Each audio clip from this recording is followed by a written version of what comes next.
Couple minutes. Come on in. Let me see who gonna be first.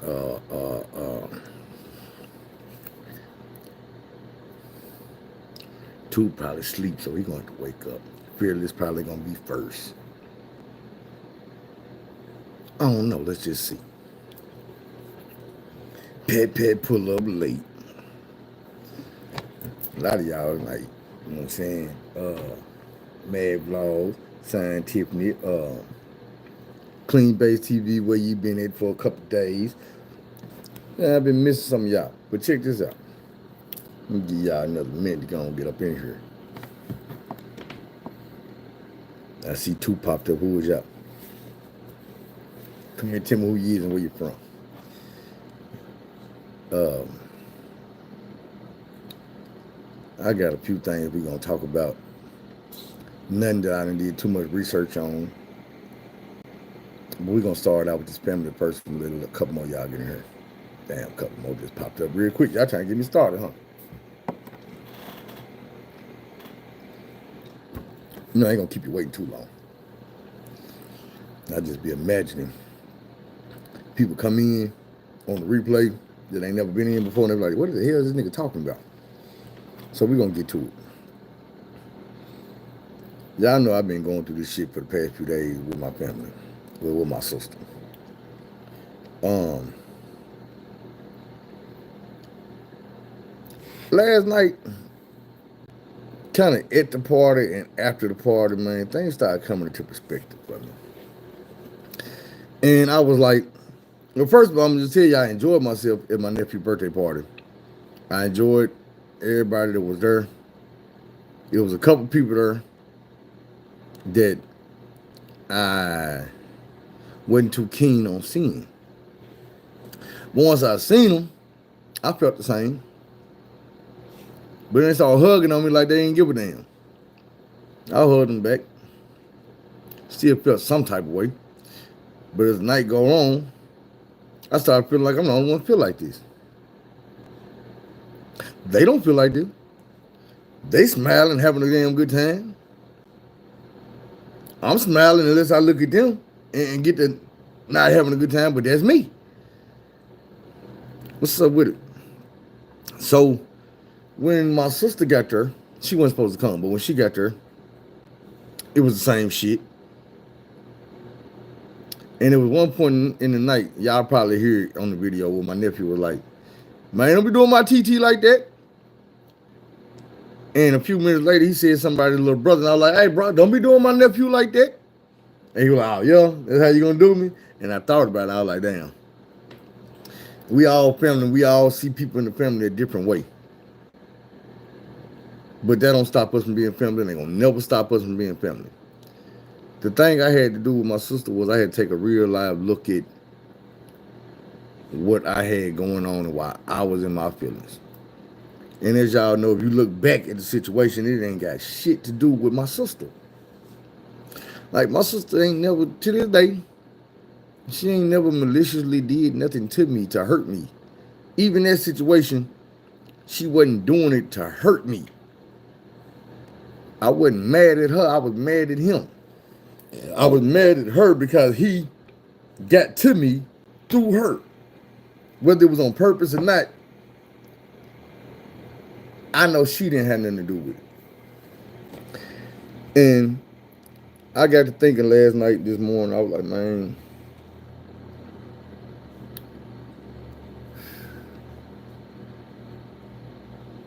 I can sit here and be mad at her.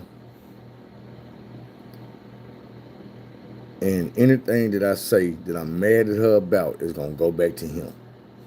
I'm mad at you because he did this and then you were... My problem ain't with my sister. My emotional problem was with my sister. You know what I'm saying? The sight unseen shit, bam. And I had to explain it to her, but this what happened. We had a death in the family, and today was a funeral. I don't go to funerals like that. I done been to enough. You know what I'm saying? So I just don't be going to funerals.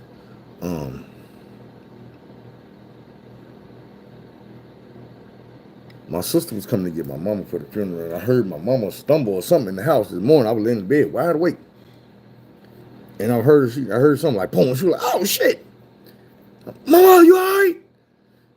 Yeah, I'm all right. You awaken her? Yeah, I'm up. Your niece outside want to see you." It's my sister daughter. She 2, 3 years old. She don't understand or give a damn that I feel some type of way about her mama right now. That is never gonna cross her mind. So she never gonna understand why I'm not talking to her mama, or if I don't get up out this bed and come out there and hug and love on her, she not gonna understand that. So I got up and I went out there to see my niece. And while I'm seeing my niece, I'm talking to her and I'm ignoring my sister. And my sister's saying little things like, you know what I'm saying, to me, and I'm ignoring the shit out of her. But I'm sitting talking to my niece, hey, what's your baby dog name? What's the other name? I know who these is. These is dogs from Frozen. I know who they is. So I'm just asking her questions to keep from talking to my sister because I don't want her talking to me. But while I'm doing this, I'm thinking to myself, dude, I don't hate my sister. I was mad at her. I was mad as hell, but I wasn't mad at her. I was mad at him getting to me through my sister. And I felt like she was allowing it because I've been asked him, you know what I'm saying, take dude off your page. Maybe I didn't explain it then. I explained to her today. I said, look, this is what I need you to understand. I said, that was one of my closest homeboys in this world. Not just a friend, that's my gang member, everything. We done been through some shit together. And I had to come to the realization the dude is not who I thought he was. It took me years and years and years and years to find that out. I hate the fact that you and mama and them got close to dude because that's how close we was. But the thing is, I said, you probably don't know this. I struggled. I really did struggle with cutting my homeboy off because that's my dude. That was my nigga. It hurt me like a motherfucker to cut dude off, and it wasn't easy. It was not easy. I had to go have a talk with my mama, crying. Grown ass man crying about another homeboy that don't love him, don't give a fuck, been using the shit out of him. But I have a bond and attachment to this dude, and it hurt me that bad that I had to go cry to my mama, like, mama, and I wasn't asking for advice. I'm telling her, I'm like, mama, it's to that point where I just realized, dude don't fuck with me the way I fuck with him. Like, I could never do a person or treat a person or mistreat a person the way he do me. And I allowed it because it's my homeboy. But I could never do a person I fuck with and I love like that. And this is a person I fuck with and I love. I say, so what I got to do is, to keep myself from going crazy, to keep my own sanity, because it was fucking with me, I'm going to have to cut my homeboy off. And this is why it don't hit the same, because like when I tell y'all the story, I just tell y'all, yeah, man, I got to a point where I realized dude didn't fuck with me the way I fuck with him. Y'all didn't know that I was going crazy behind my love for this nigga. Because we've been there since the dirt. I'm talking about the motherfucking dirt. You see what I'm saying? Like, for real. Cutting this nigga off was like cutting my own damn arm off. It's some shit that I'm looking at like, man, I ain't never gonna be able to put this motherfucker back on. It's a conscious decision, but I got to do it. If I don't cut this arm off, I'm gonna die. So I cut the motherfucker off. And honestly, it helped. It saved my sanity. I don't fuck with them. I don't deal with them, nothing. I told my sister, I said, this is the thing. I cut him off for my sanity. So I wouldn't, you know what I'm saying, be fucked up and going crazy. Thing about it is,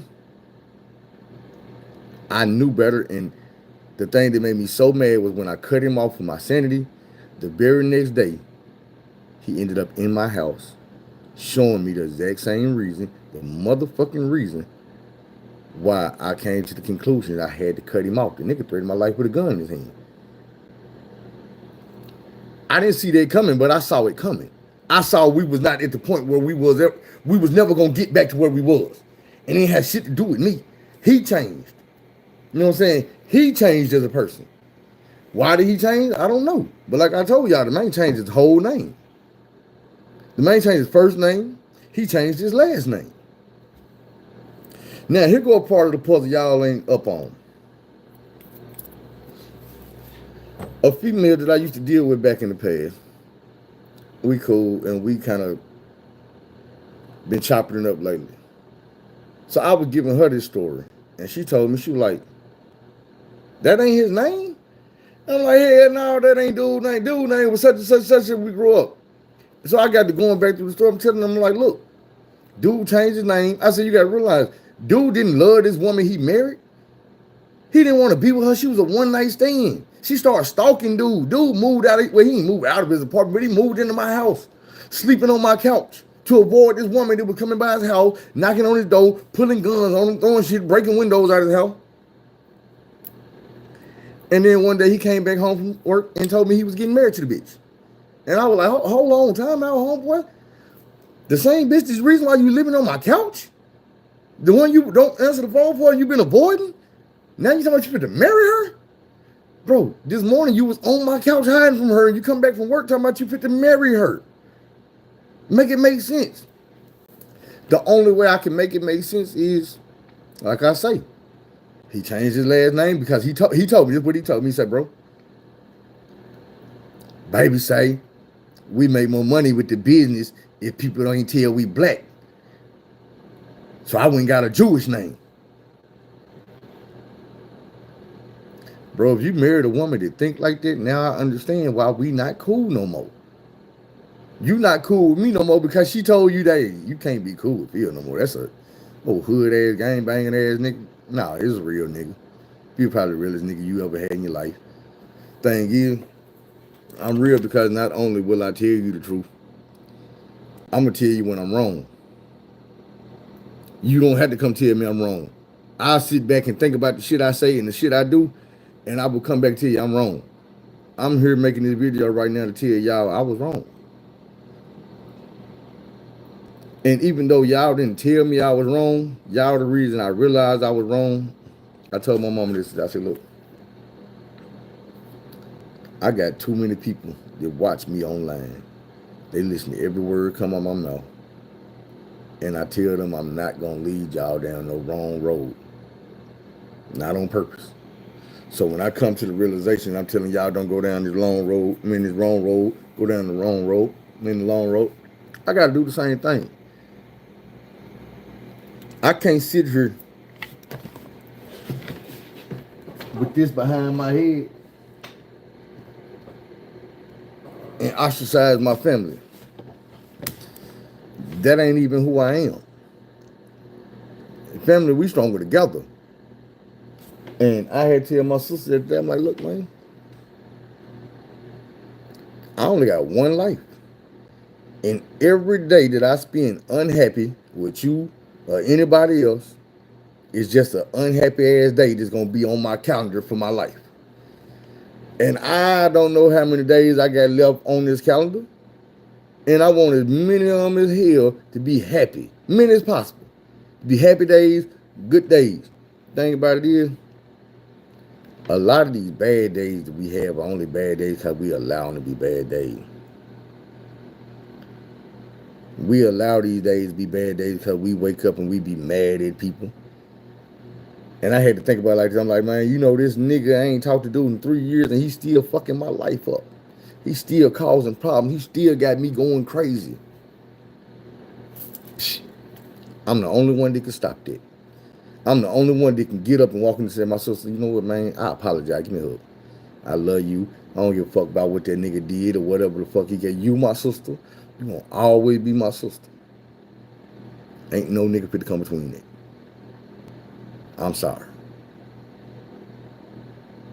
Even, you know, I had to think about that. Like, man, the first thought that popped in my head when I'm like, I'm gonna apologize to my sister is, the fuck you apologizing for? You deserve the apology. Don't even matter. It don't even matter. The fuck who owe who an apology? I do it. I do it. Thing is, when I went out there and hugged my sister, first thing she said, "Damn, I get a hug?" "Yup, I'm sorry." She said, "Shit, I'm sorry too." And that was good enough for me. We good. But then I told her some more. I told her what I just told y'all. I broke it down and she understood. And then we all came in the house. My mama had ran in the house because she was holding her pee. She had to use the bathroom. I tell all her business. She had to pee. So she ran in the house, and me and my sister stood outside. I had my niece in one arm and my sister in the other arm. And we had that little 2-3 minute talk. And then we came in the house where I realized something. I told my mama later on, I said, you know what? You should be proud of me. And she said, why? I said, because y'all came home from that funeral with a big ass bag of Texas Roadhouse. You had food for you, food for the baby, and food for my sister. Came back to where y'all knew I was, didn't bring me nothing to eat. I said, now you know what I was going through. If I wouldn't have had that change of heart, that would have hit me right here and I'd have been like, oh, y'all just don't even fuck with me. Knew I was at the house and just gonna play. Y'all could have ate at the restaurant, but you grab your food and bring it back home. Man, that could have sent me into a damn whirlwind. You know what I did though? Talk shit, cracked a couple jokes, walked in the kitchen, grabbed my leftovers from last night, threw them bitches in the air fryer, came back around, sat at the table, and had dinner with my family.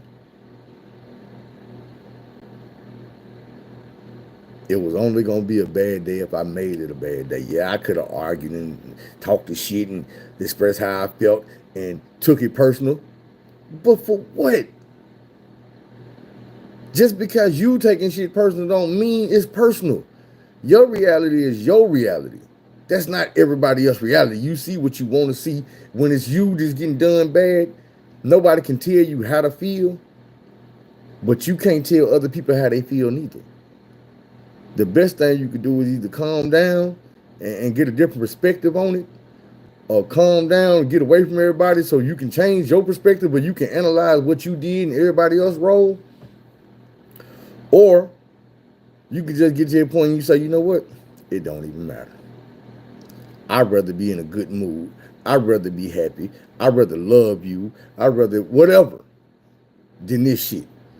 And the only way I'm going to hate you is if I hate you. The only way I'm going to be mad at you is if I'm mad at you. I have control over that. I don't have control over everything, but I do have control over who I love and hate. And if I don't want to hate in my life, then I got to stop hating motherfuckers. You see what I'm saying? It's a big motherfucking relief, man. I feel so much better than I felt yesterday. It's like, I don't have to sit here and dwell on that shit. I don't have to sit here and be stressed out about this shit because I'm only 19 years old. Look at all these gray hair. All right, I'm 21. Goddamn. Y'all caught me. You caught me.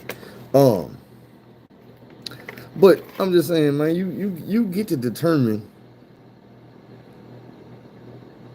your feelings and emotions. I don't give a fuck who did what to you. Whatever it is, I don't give a damn what it is. At the end of the day, you get to determine your feelings towards that person. Everybody don't deserve your love, but you don't deserve the hate you feel when you hate that person. It's like when they say, man, the apology ain't for them, it's for you. And that's the truth, but guess what else? The hate ain't for them, it's for you. Think about how that hit. You can hate a motherfucker all you want to. Don't mean it's gonna hurt them one bit. But that hate in your heart is gonna affect you every time. Ain't no way around it. That arrow you shooting might not never hit them, but it's gonna hit you every damn time. I was mad as hell at dude. But that anger and that motherfucking I hate for him didn't do nothing to nobody but me and mine. Dude didn't lose not 1 second of sleep in these last few days that I've been mad. Not one. I guarantee you, him and his family ain't fall out behind it. He is not over there apologizing to people. You know what I'm saying? He not over there holding no ill will towards them motherfuckers. Hell, he probably ain't got none towards me. My thing is, I just don't fuck with you no more, bro. And I've been said that we keep like this, stay where you at. I'll stay where I'm at. I ain't gotta hate you. I just don't want to see you no more. I don't want to deal with you. I don't want to allow you in my life to lie to me, to play me, to use me, to make me look stupid, to make me feel bad. I'm never gonna regret being a good friend to you when I was. Because I did that because that's what I was doing. I wasn't doing it for no money. I wasn't doing that for no friendship. You know what I'm saying? I was your friend because we was friends. Everything I ever did with you or beside you was because we was friends. When you was calling me to come work on your truck with you, bro, like I always say, I wasn't working for you. I was working with you because I was your friend. That's what it is.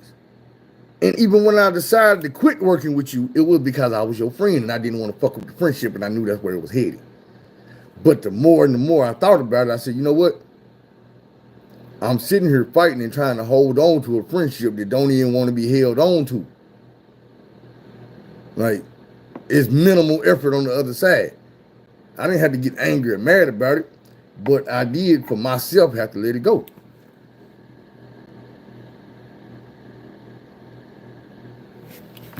So, where you at?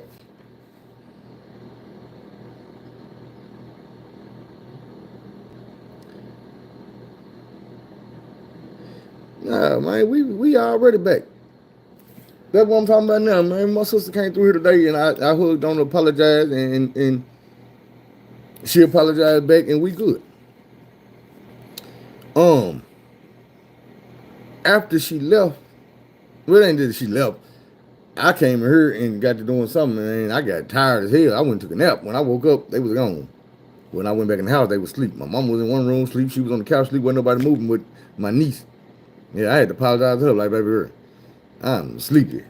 Your mom over there caved out. Your granny in there caved out. The dog probably gonna go in here and go to sleep when I go to sleep.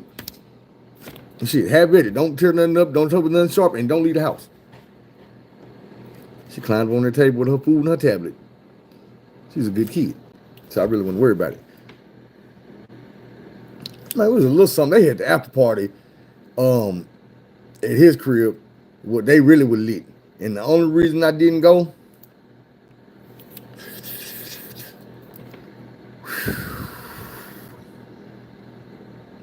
I know it was gonna be at least a pound of weed over there.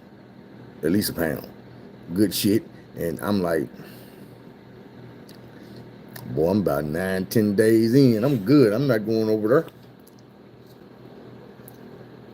And if you already be on this shit, man, you smoking with me tonight. This is my birthday. Now, nigga, I quit 10 days ago. I'm not fit to hit the reset button just because it's your birthday. That's what the weed wants you to do. Give up. I'm like, nigga, you know how stupid I feel? I hit the weed tonight, and 20 days later, I'm still smoking. It didn't happen before. I know better. I ain't smoking, bro. When I do smoke again, if I ever smoke again, it'll be because I want to. It ain't gonna be nobody's idea but mine. It ain't gonna be nobody came to me one day that I did not plan on smoking and be like, hey, they said the magic word. And I'm like, you know what? I'm gonna do what you want me to do. No, next time I smoke, if I ever smoke again, it will be because I want to. It'll be me with the idea. I feel give me some weed, roll this blunt. And it ain't gonna be nobody else had the idea to roll a blunt, then they just handed it to me, and all of a sudden I got the bright idea that I smoke again. Nope, not gonna happen. Then I came home last night.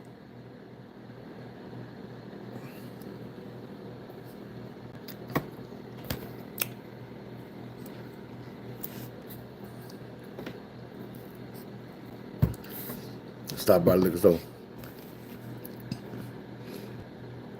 I ain't gonna say it ain't hard. But I keep telling you, like, you gotta have a plan. You gotta have a plan. I think what made it easy for me to quit smoking was I set a day. I had something going. And I was like, well, you know, they trying to get me out here by Wednesday, so I'm gonna have to quit smoking on this Tuesday. Because when I leave, I'm not going up to Kentucky with gas. I'm not taking none with me. I'm not gonna smoke while I'm up there. When I come back home, I don't want none sitting here at the house waiting on me. Because I'm only gonna be here for a couple days. And if I can make it them couple days and go back on the road without it, by the time I get back on the road, I'll be straight. So I had already planned on quitting. I bought me one more little zip and ran through that bit. I looked over there, I was like, damn. I still got noodles. So I'm smoking. I'm trying to get through this ounce. I didn't even cook the noodles. I'm looking like, damn, I got gummies. I start popping gummies. I'm like, damn, I got 24 hours. I got to get rid of all this. I think the only thing I got, oh my God, I got some weed tea. Pomegranate weed tea, and the shit is so good. I'm gonna leave it alone. For real.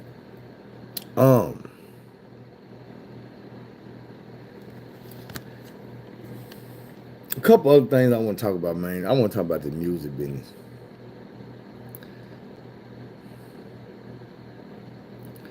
It's a couple things, man, that I'm involved in, that I've been part of, but I know a couple people from back in the day when I was in these streets doing wild shit. And I'm never gonna go too deep into it.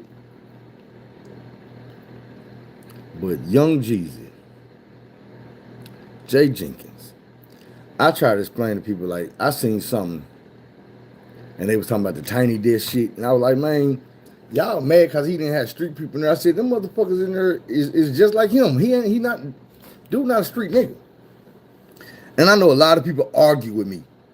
Man, how you gonna say Jeezy ain't a street nigga and this and that? He a crip and he from drug. No. Quit believing everything you fucking hear. It's the industry. Y'all know they will give you a motherfucking consultant. They will give you a stylist, teach you how to dress, teach you how to talk.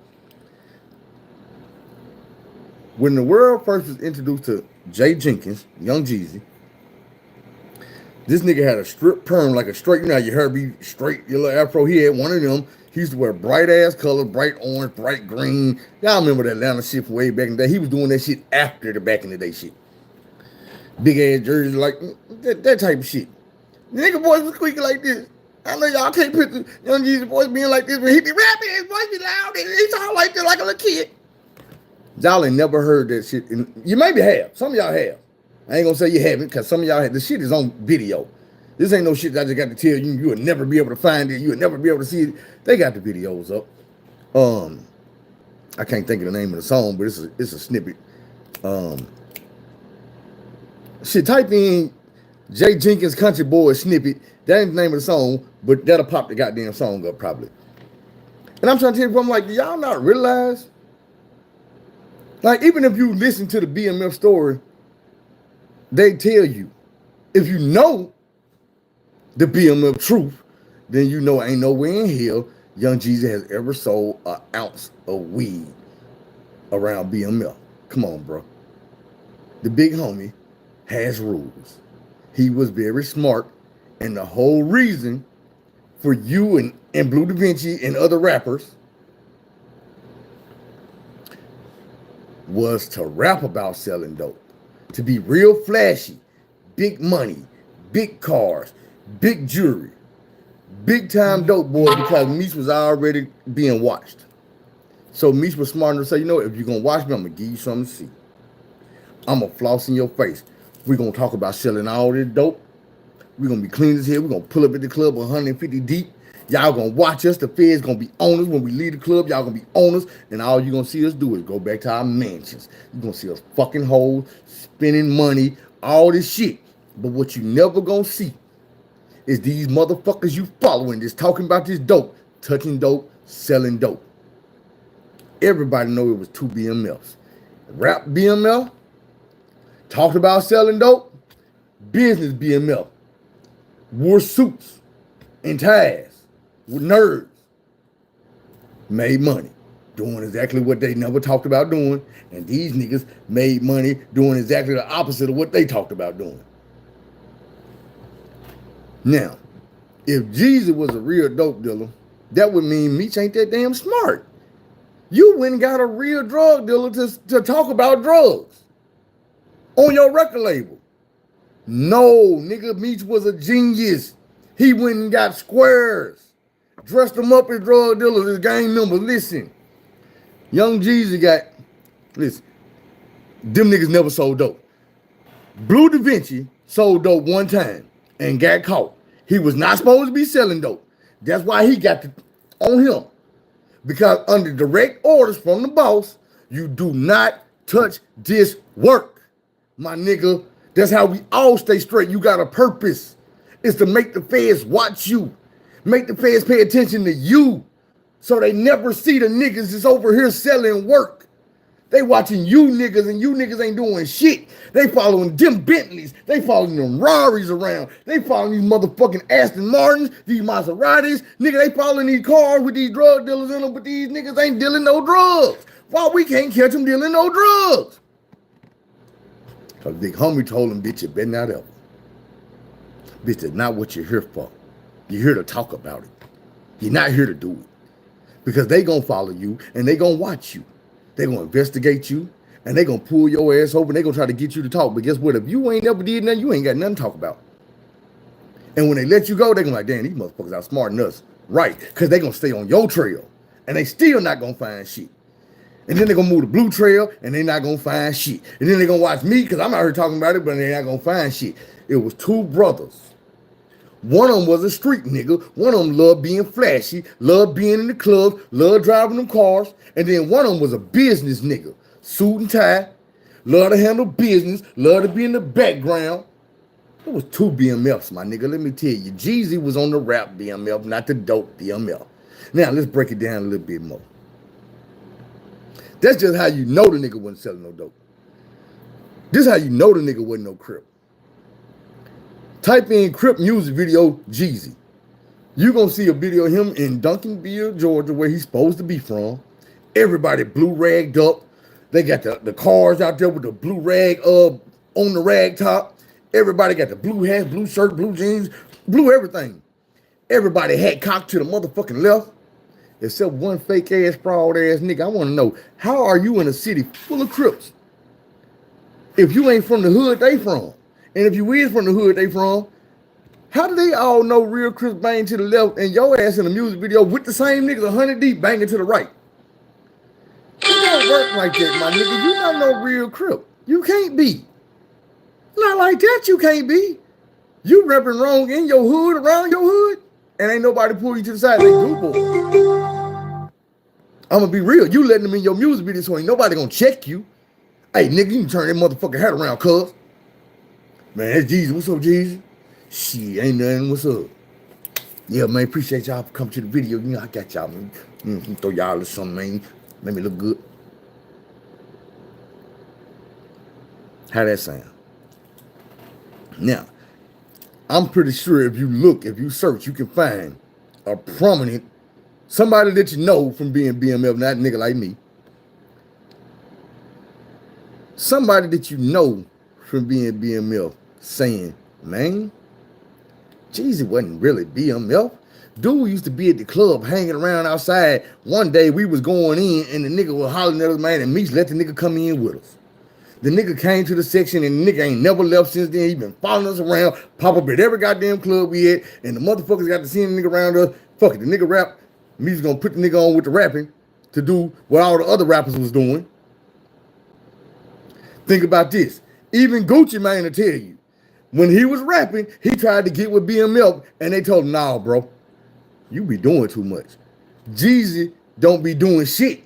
You be out here robbing and selling dope, and we can't have you rapping for us if you really out here doing that shit, bro. Even you can find what Gucci Mane told him, nah, man, Blue told me, nah, bro. You be robbing too much. You think Meech gonna let you join BMF and you be the rapper BMF and you really out here committing crimes? That's where RICO charges come from. Because they're going to take whatever you do, same way they trying to do Young Thug, and say, you know what? We can't get him on this dope, but we done caught this motherfucker over here doing this, so we going to take everybody down. That's what we going to get him on. That's why they brought RICO charges out. That's what a RICO charge is designed to do, get the motherfuckers they can't get. We catch one of your lackeys doing something stupid, and now we can bring everybody down over that one thing. Think about it. They is in motherfucking courtroom talking about Young Thug because another motherfucker committed a carjacking. RICO charge. They don't know no other way to get Thug, so they're going to get him through the car. Well, this nigga over here killed somebody, and I think he in your record label, but your record label was also a gang. You're going down. It ain't too late, man, but yeah, you're going to have to catch the replay because the real shit Always at the beginning. Now, this is the part that I want y'all to focus on. Fuck all the BMF shit and all that. Do y'all not remember who Jeezy was signed to? I already told y'all motherfucker bought him an image consultant. Paid somebody to teach him how to dress like a thug. Jeezy had surgery on his voice. And that's why he talked raspy. The year before he came out under Puffy label, his voice was like this. He talked like this. And then Puffy grabbed him. P. Diddy, the bend him over guy, the do what I say, the take that. Yeah, he was signed to Bad Boy South. That Diddy label. Y'all forgot because he was also signed to Def Jam. Now let me ask y'all this. What type of street nigga you know hanging around Puffy? You from Georgia. Gangbanger, drug dealer, for real. You BMF, but you hanging around Puffy. You hanging around all these industry people. You signed to 2 record labels at one time. In the same year, bro. You an industry nigga. Everything about you industry. The way you carry yourself now, you dress in the suit and ties, and you dress all casual and relaxed, nothing gangbang about you. That's who you always been, bro. I try to explain to y'all, do y'all not realize most of these motherfucking rappers are also good ass actors? It's so easy to take a hardcore rapper, a street nigga from Ice Cube on down and turn them into a movie star because they already fucking acting, bro. They already playing that role. A lot of these gangster ass niggas got the same goddamn style as Shannon Sharp got. You just don't know it. Either you just don't know it. Y'all don't realize and you don't think about the fact that, damn, you look at all the R&B niggas that Puffy been around and these young boys, but y'all don't look at a nigga like Jeezy and be like, damn, he put Jeezy on too. Damn. And then you don't think about the fact, you think about Rick Ross being all this and slipping. No. Puffy put Rick Ross on too. You can go look and find pictures of Puffy kissing Rick Ross in the motherfucking mouth in public on stage in front of people. Why you think he can kiss a fat ass nigga like Rick Ross and lick his lips? Rick Ross, let me tell you. Nigga, you had an orgasm saying that main name. Don't make me pull this shit up over here and let y'all listen to it. See if I can pull it up.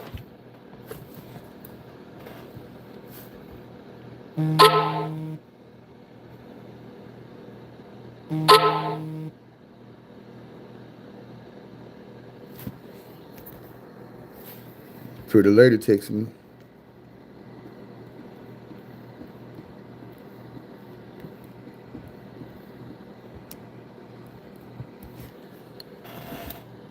Yeah, but let me see if I can get some.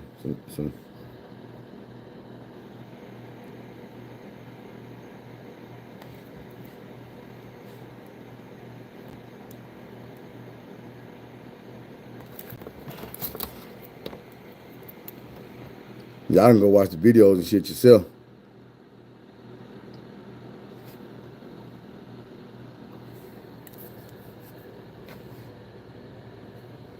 Yeah, y'all can go watch the videos and shit yourself. It wasn't just one video. But I want y'all to see the video with dude licking his lips and shit. Talking about Rick Ross. Cause that right there just disturbed the shit out of me.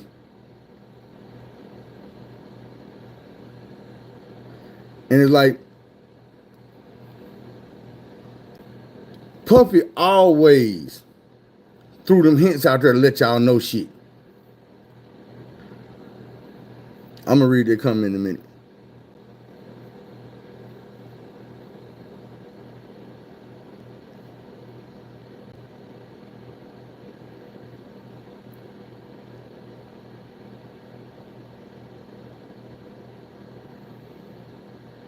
I'm trying to figure out.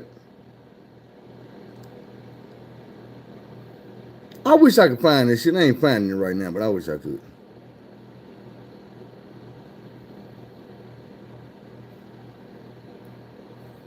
Just as you can see here. But I'm just like, how do people be forgetting that shit? Like, nigga, that was some real shit that happened in front of people on stage. Like, them niggas literally kicking. Like that. When even on that picture, you can see that nigga pupping mouth open.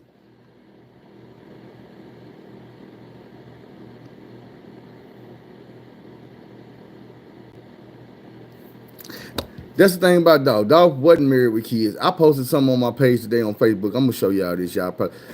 I'm a Dolph fan, but I'm a realist at the same time, so I'm gonna tell the damn truth. I'm going to show y'all something that I've been saying since the beginning. Look at these pictures.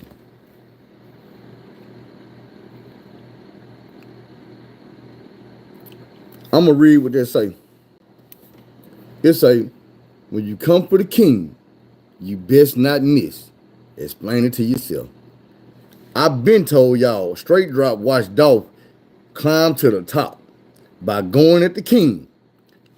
This is Dolph on stage when Gotti was fucking with him, training him, teaching him, helping him. You can see Dolph standing behind Gotti, mug on his face like, man, fuck this nigga. But this nigga was helping you. Now in the next picture, you see Dolph living his life, and guess who behind him?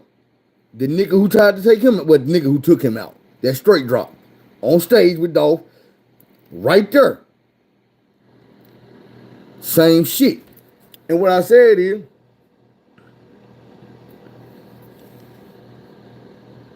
he decided to follow the blueprint set by his big homie, on his big homie, except he knew not to miss.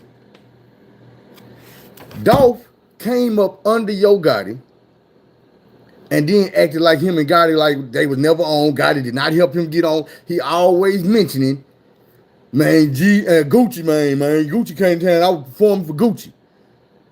Him and OJ the Deuce, man, that's how I got on. I met Boots in the hotel room. Bro, I can show you videos right motherfucking now. I promise you, I can pull videos up from Memphis where Yo Gotti is on stage wearing all white and he bring Yo Dolph out on that motherfucking stage and let him perform. Introduced him to the city of Memphis on his platform. Did not have to do that, bro. This same nigga that he brought to the game and blew up is the nigga who tried to take him out the game. Same nigga. Oh, man, you big head motherfucker. I'm fucking your baby mama. Woo, woo, woo. And we don't look at Dolph as a snake ass nigga. But I'm just saying that's some snake ass shit. Dude didn't have to bring you on stage. He didn't have to bring you on. And several times. It's not just one time, bro. We can find pictures out. Look.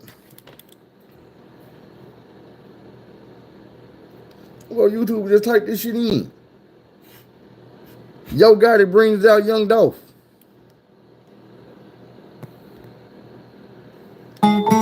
With Fairlife Ultra Filtered Milk, I said it popped up every moment.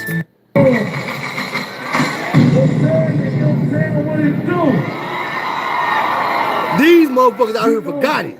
We started some new shit in the city, you know what I'm saying? It's called the youth. The youth of Memphis, you know the youth of Memphis. And with that being said, nigga, I want to present them to you. What's up, man? He gonna present the youth of Memphis to you.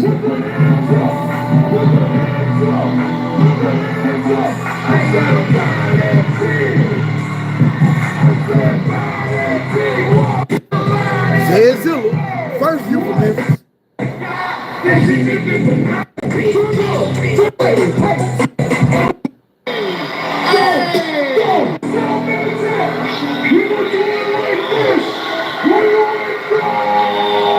Where you at, Dolph?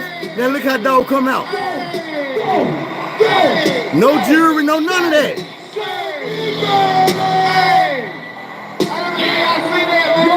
No Louis Vuitton, no Gucci, no Bentleys, no none of that.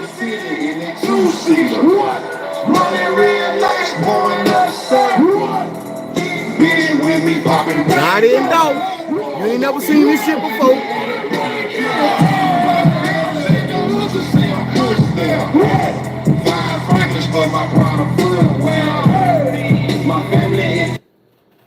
That's why I say, man, do you realize what would have happened to the rap game if them two niggas would have stayed together?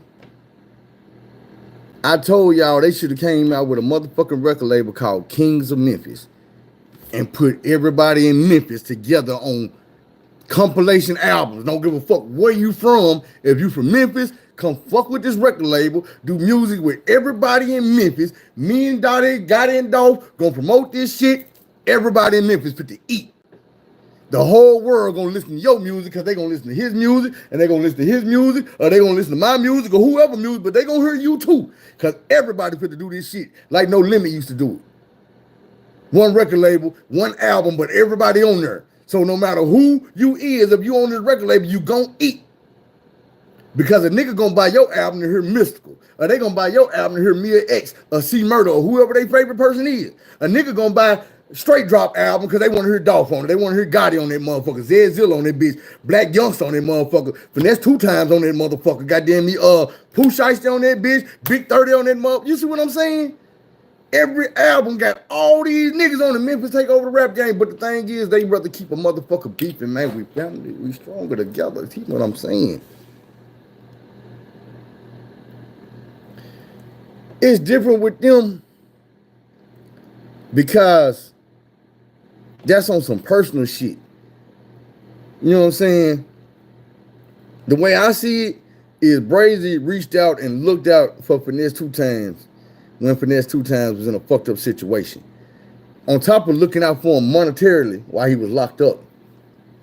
Before he got out the feds, he plugged him up with his situation, which was Rap-A-Lot. And you heard what Finesse 2 times say. I got out the PJ with bags and loading them up in a Tahoe. This nigga came out private jet. Got out the private jet with them bags in that video.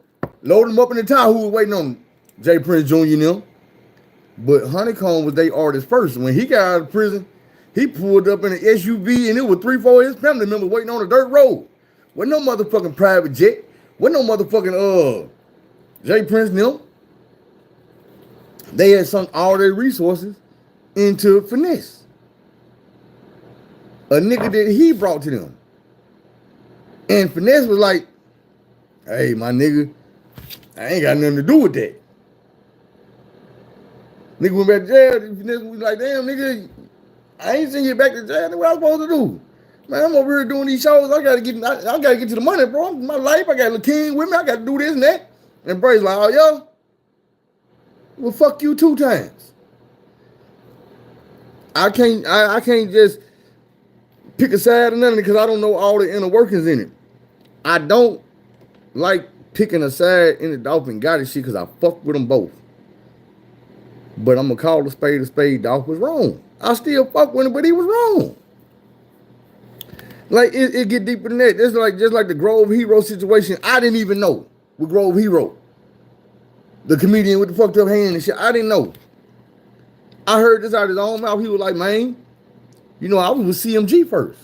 Big Juke, that was my dude. I was fucking with Juke. And then I ran into Dolph one day, and Dolph was like, hey, man, you still fuck with them niggas? Man, come fuck with me, bro. I got you. I'm gonna help you get some money, man. They got you on hold. They ain't doing nothing with you, man. Come on. Nigga say he went to Big Juke and said, hey, bro, Dolph say he gonna put some money in my pocket, man. Come fuck with him. Is it okay? Juke told him, no, it ain't okay, bro. If you fuck with dude, I'll never fuck with you again. The nigga say, man, he told me that. I wouldn't fuck with Dolph. Fuck him. Bro, that don't make you no real nigga, no lawyer nigga. That make you a snake ass nigga. That ran off with another snake ass nigga that ran off on CMG. Niggas can say all the shit you want to say and all the hating ass shit, but start with the truth. Tell the truth. Don't start with, oh, this nigga mad because I fucked his baby mama. No, tell him up with the truth. This nigga mad because he helped me get on when I ain't had shit. When I ain't had no jewelry, no watches, no pounds, no nothing, and all I had was some raps. This nigga was helping me get on. He saw the talent and potential. And I said, I'm gonna knock this nigga out the way and I'm gonna be king. That's what the only thing I used to hate about Dog, bro, is I was fucking with them both. And there was so many interviews where they would ask Dolph, what's going on with you and Gotti? And he'd be like, man, ain't nothing going on with me and Gotti, man. Shit, he getting money, I'm getting money. We just ain't getting no money together. And I'd be like, you know what, that's some real ass shit right there. That's some real shit. Because they trying their best to get you to hate on their man and you is not doing it. You kept it player. That's some real shit. Moneybag Yo wasn't with Dolph. Moneybag Yo got a feature from Dolph called I Need a Plug. But thing about that is, that'll even show you how loyal Moneybag Yo was. Because Moneybag Yo told Gotti, I'm not gonna go at Dolph. I won't go fuck with him, but I'm not gonna go at him. Moneybag Yo and Finesse 2 Times fell out about Dolph. You see what I'm saying? When they had their little thing, Moneybag Yo and Finesse 2 Times always been like this. Him, Finesse, and Black Youngster always in a group together. Thing is, when Finesse started going at Dolph, Moneybag told him, hold on, don't do that. And he was like, why? He said, man, I'm just going to be 100 with you, bro. Dude fucked with me. When nobody fucked with me, he fucked with me. When I ain't had shit, dude gave me that feature, bro. He didn't have to do it. He did it for free. So I'm not going to turn on dude. Even though he turning on motherfuckers. You know what I'm saying? Just how one motherfucker go sour don't mean you got to. That's some real shit. I always respected, and I'm going to be real, bro. Rest in peace, my homeboy Scooby. When Moneybag Yo and Finesse 2 Times fell out, I was a Finesse 2 Times fanatic. That was my shit right there. And that was way before the feds. That was before the shit that happened in Little Rock, all that shit. You know what I'm saying? I was going straight in. I was on motherfucking Finesse side. And my homeboy, rest in peace, be every day like, man, I fuck with Bag over Finesse, bro. I'm like, nah, man. Bag whole style is Finesse, bro. I used to pull out the videos where I'm showing Finesse, showing Moneybag Yo how to rap his music. He got videos of him beating on the goddamn chair at the table rapping the same damn song, teaching Moneybag Yo how it go. And then you go to Moneybag Yo album and the same fucking song, word for word, is on there, except it ain't no beat on the goddamn table. And it's a little bit slower and he changed a few of the words up. But I can pull that shit up and show you and you be like, damn. That's why I told Finesse 2 Times sad, because I'm like, bro, this shit don't even sound right coming out Moneybag Yo mouth after you done heard it come out Finesse 2 Times mouth. That shit flowing out Finesse 2 Times mouth like he wrote it. It's flowing out got the Moneybag Yo mouth like he reading it.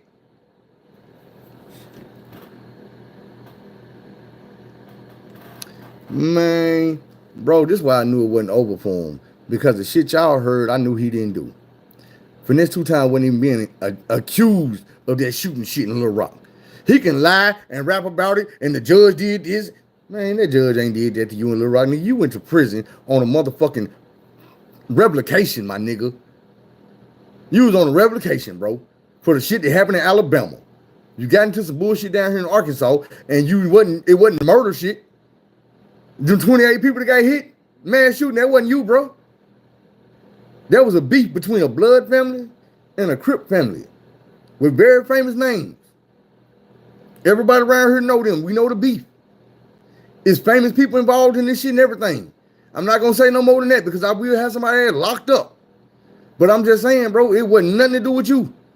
It was a setup. You just happened to be the tar and you just happened to be the scapegoat. Them motherfuckers was in that club kicking it. The other family was not supposed to be there and they wasn't. Until somebody opened up the back door and the motherfuckers came up the stairs in the back and came through the side door fully armed. Automatics, semi-automatics, no handguns, no pistols. They were trying to hurt something. And it wasn't Finesse 2 Times. It was everybody else in that club. That's why 28 people got hit. They wasn't giving a damn who they hit. They wasn't aiming for the people on the stage. They was aiming for the people in the crowd. Because they knew the niggas they wanted was in the crowd. Their girlfriends was in the crowd. Their baby mamas, their homeboys, their brothers, their family. They gang. But it was just on stage. And it was just on stage, bro. Wasn't nobody busting in him and he was not busting back. That nigga was ducking and running like everybody else. Be for real. But he's a rapper. So, of course, you got to take some gangster shit like that and make it seem like you was a part of it because you want to be the most gangster. You want to be looked at like you the most gangster. Now they looking for this like, oh man, they be shooting it up. I just seen the video like, nigga had a gun. And the nigga say, man, look, he got the Draco up under him. No, nigga, he kind of got it on the side of him. He walking with it. And I'm pretty sure it's on purpose so y'all can see him walking with it. Nigga walking in public with a big ass gun on the side of his hip. He in between two buildings walking around the corner. Bro, you can tell y'all not in the hood. He got his whole entourage with him like they could walk into the back of a building. That was for promo, bro. Rappers do that shit. Just like I try to tell y'all, man, look. You can send a dude like Eminem to Dr. Dre. And he come back out and he got this image and y'all love him and you listen to him and all he cool, but then you find out, damn, right before he went to Dr. Dre, he was dropping songs about nigger this and don't fuck with black bitches and these black hoes and nigger this and nigger that and nigger this and nigger that and nigger that and nigger this. And you be like, oh man, that was so long ago. How is that so long ago when this nigga got on when he was like 18, 19, 20? The video was like he was 17, 18. Nigga, that was like a year or two before he got fucking rich and make you say, man, I'm not like that no more. When them folks in them board meetings tell you, hey, black people buying your music. Shut the fuck up. No, don't even say that word no more. You go from, I won't even say nigga in my music, but nigga, you got songs where you saying nigger in your music. Get the fuck out of here. You know how many motherfuckers actually ate that shit up, bleed out, man? Eminem ain't raised, he won't even say the word nigga. Man, he got plenty of motherfuckers on saying nigger, though. I don't give a fuck if you want to say nigga. That's why I tell y'all, man, I got white friends, but I prefer they say that shit in front of me so I can see how you mean it. Yeah. Saying, look at that nigger over there. Different saying, what's up, my nigga? Hey, nigga, where's that blunt? Man, what y'all nigga got going? I can tell what you mean when you say that, nigga. You using like I use it. You not calling nobody nigga. You using the word nigga and it ain't directed at no one person or no one group of people. You know what I'm saying? One of the funniest things you ever see is a gang of white people in the park or something. They fighting and you hear the word nigga this, nigga that. They fighting each other. Bitch ass nigga, punk ass nigga. Yeah, nigga, what's up? What's up, nigga? I don't see that shit and feel like it's racist. I'm gonna tell you, I seen one video. I had to explain to him in the comments, and all the white people were like, I'm so glad you said that. It was a video of a white dude. He was chilling, minding his business. Young dude. An older white dude came up and got to fucking with dude for no reason. And he was like, he took his headphones off. He said, dude was like, you need to stop doing this and stop doing that. The white dude was like, hey, bitch ass nigga, if you don't get out my face. I said, hey, dude for the whooping. He for the whooping. They're like, how you know? I said, man, you don't say the way you just called dude a bitch ass nigga, bro. I said, bro, look. That's when I paused. I said, white people. Nigga and bitch ass nigga is two different words. Two different meanings. We use nigga as a term of endearment. That's my homeboy, that's my nigga. I ain't never called a nigga my bitch ass nigga. Boy, you my bitch ass nigga, boy. No. That's a term letting a motherfucker know you fit to whoop some ass. I said, let's think about it. When white boy called dude a bitch ass nigga, he meant that because as soon as he said it, he turned around and whooped that motherfucker ass. I can't be mad at him. I said, boy, I didn't take no offense to him calling dude a bitch ass nigga the way he whooped dude. He meant that. He meant that like a real nigga when he said that. So how the fuck can I turn around and say, oh man, he racist? No, motherfucker, racist is racist. Saying shit to a person of a certain race to hurt their feelings or to harm them is racist. Saying certain shit don't make you racist if you're not trying to be racist with it. Intent is 99% of racism. It just is. With me anyway, because I'm smart enough to see through the shit. Like I say, I don't like all white people, but I don't hate all white people. I judge people mainly on what I know about them as a person.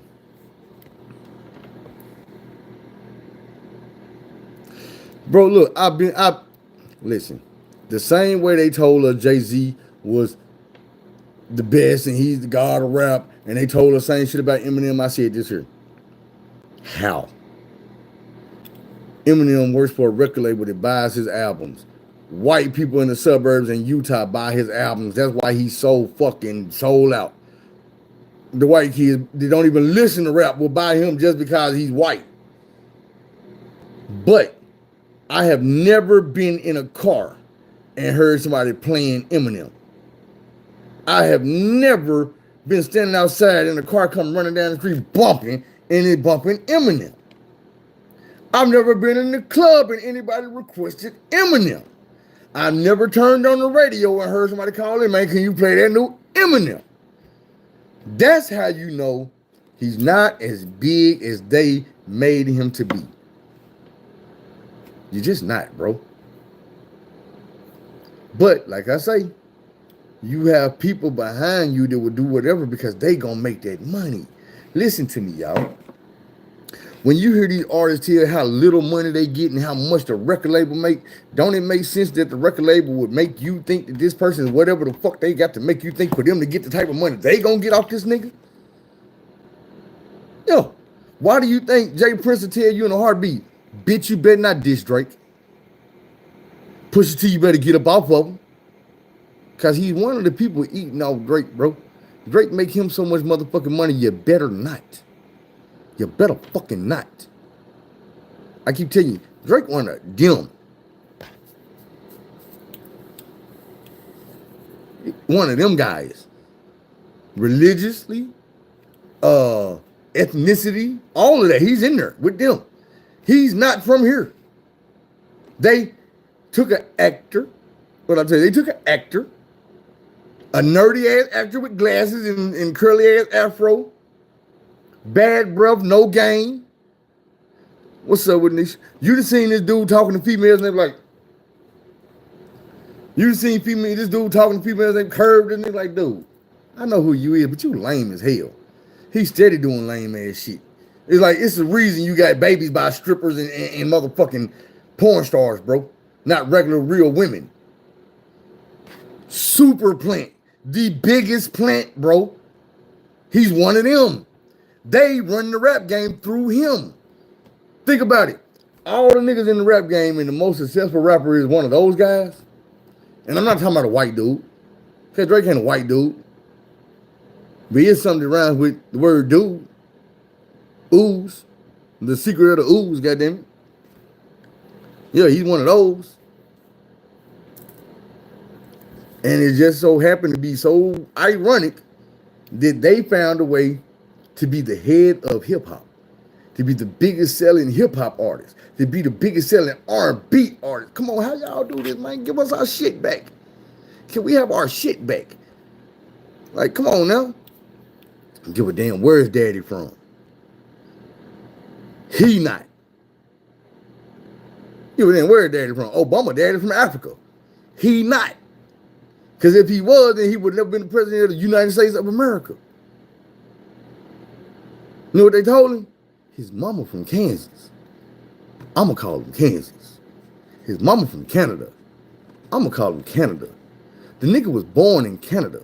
He was a grown man by the time he ever came to the United States of America.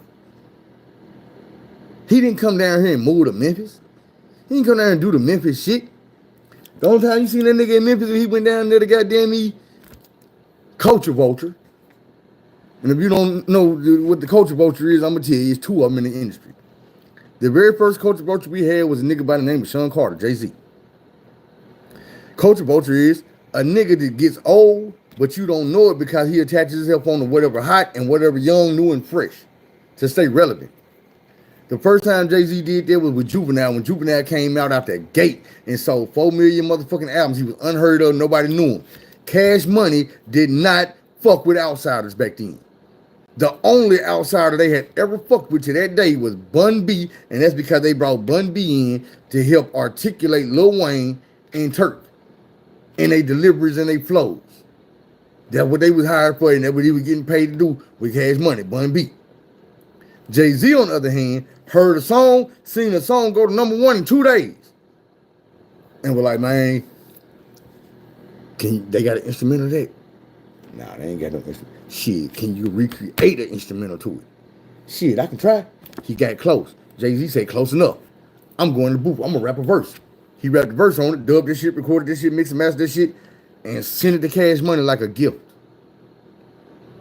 The remix to Ha, the hottest song in the nation.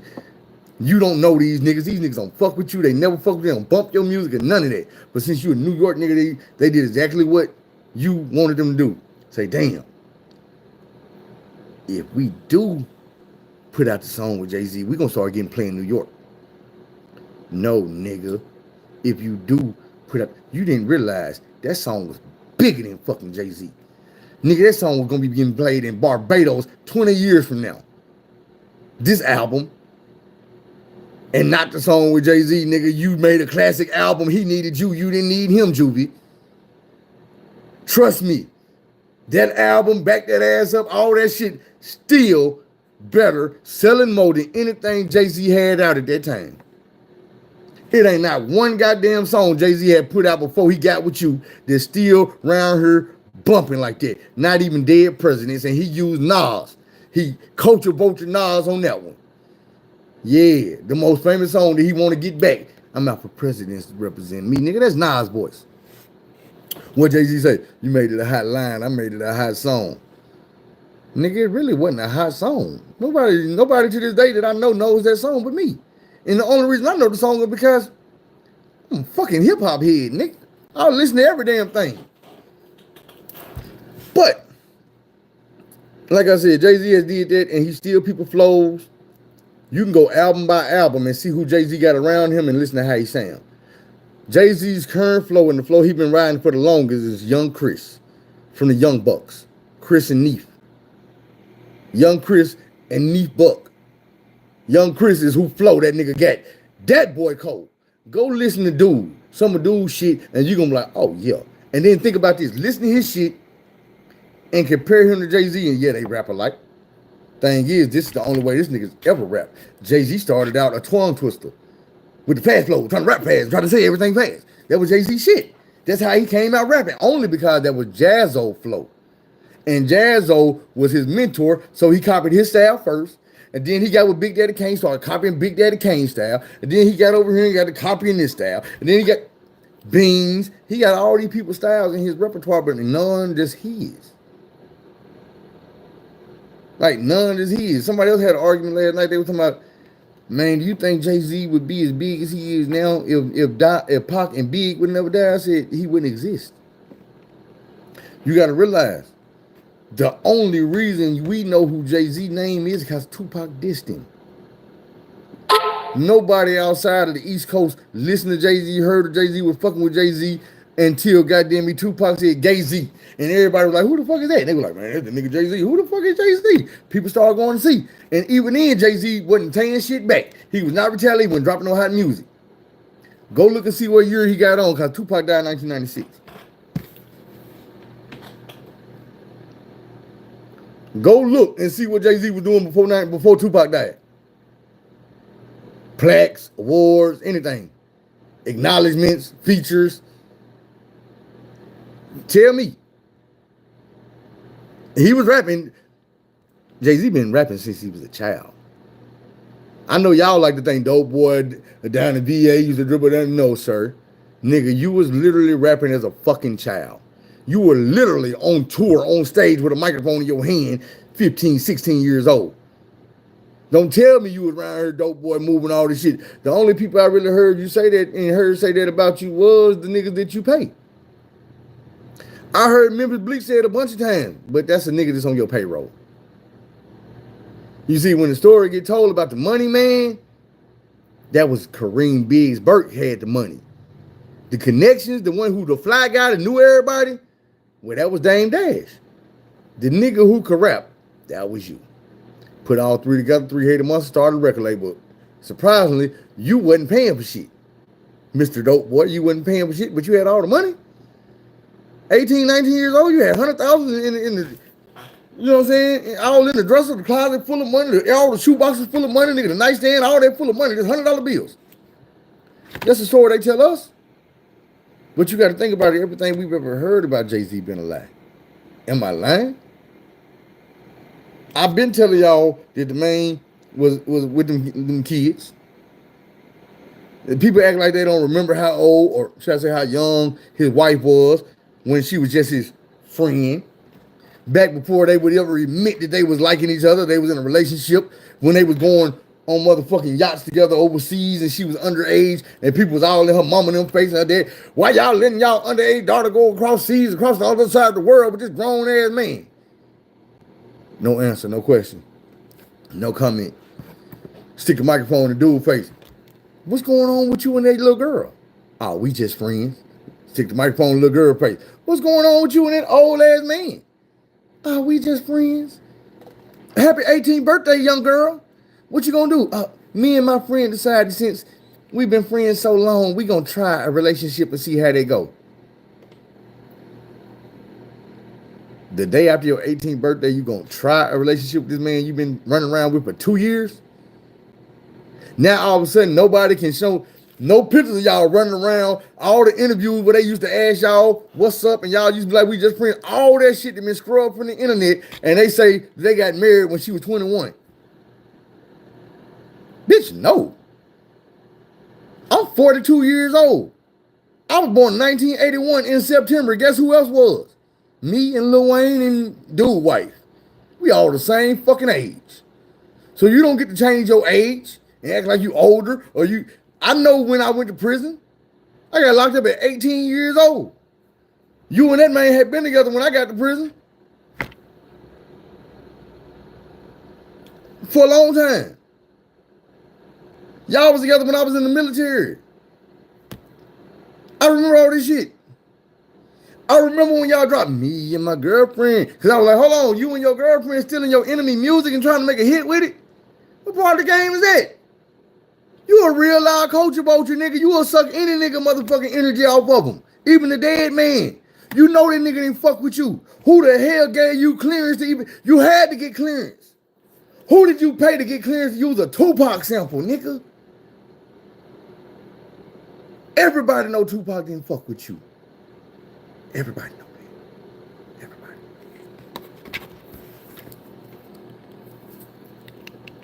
Like, but that's what Jay-Z did his whole career.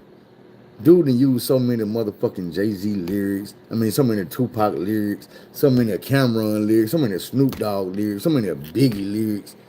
And we call this nigga a lyricist. Nigga, people don't realize every song he's saying people shit. Every fucking song. Do you realize I had to actually explain to a nigga today? Cause he was like, man, why Game gotta mention that nigga name in his song, man? I say, bro, I know it's been about 20-something years, but you do realize Game claim to fame was name dropping. That's he's done it every song of his career. Like, forever, nigga. You ain't gonna go find not one song Game ever did where he don't mention a famous person. Or 50. How y'all forget that? I'm a hip-hop head. I notice this type of shit. I told y'all Lil Wayne used to be one of my favorite artists when he was young because of the thing he used to do with the motherfucking sound effects with his voice. Every song, Lil Wayne had a sound effect. Only Bling Bling blew up and became something famous. And it wasn't Bling Bling, at first it was bling. You're like, I got a bling, blind, yeah. And just kept on going. Bling Bling came out 2 albums later on BG shit.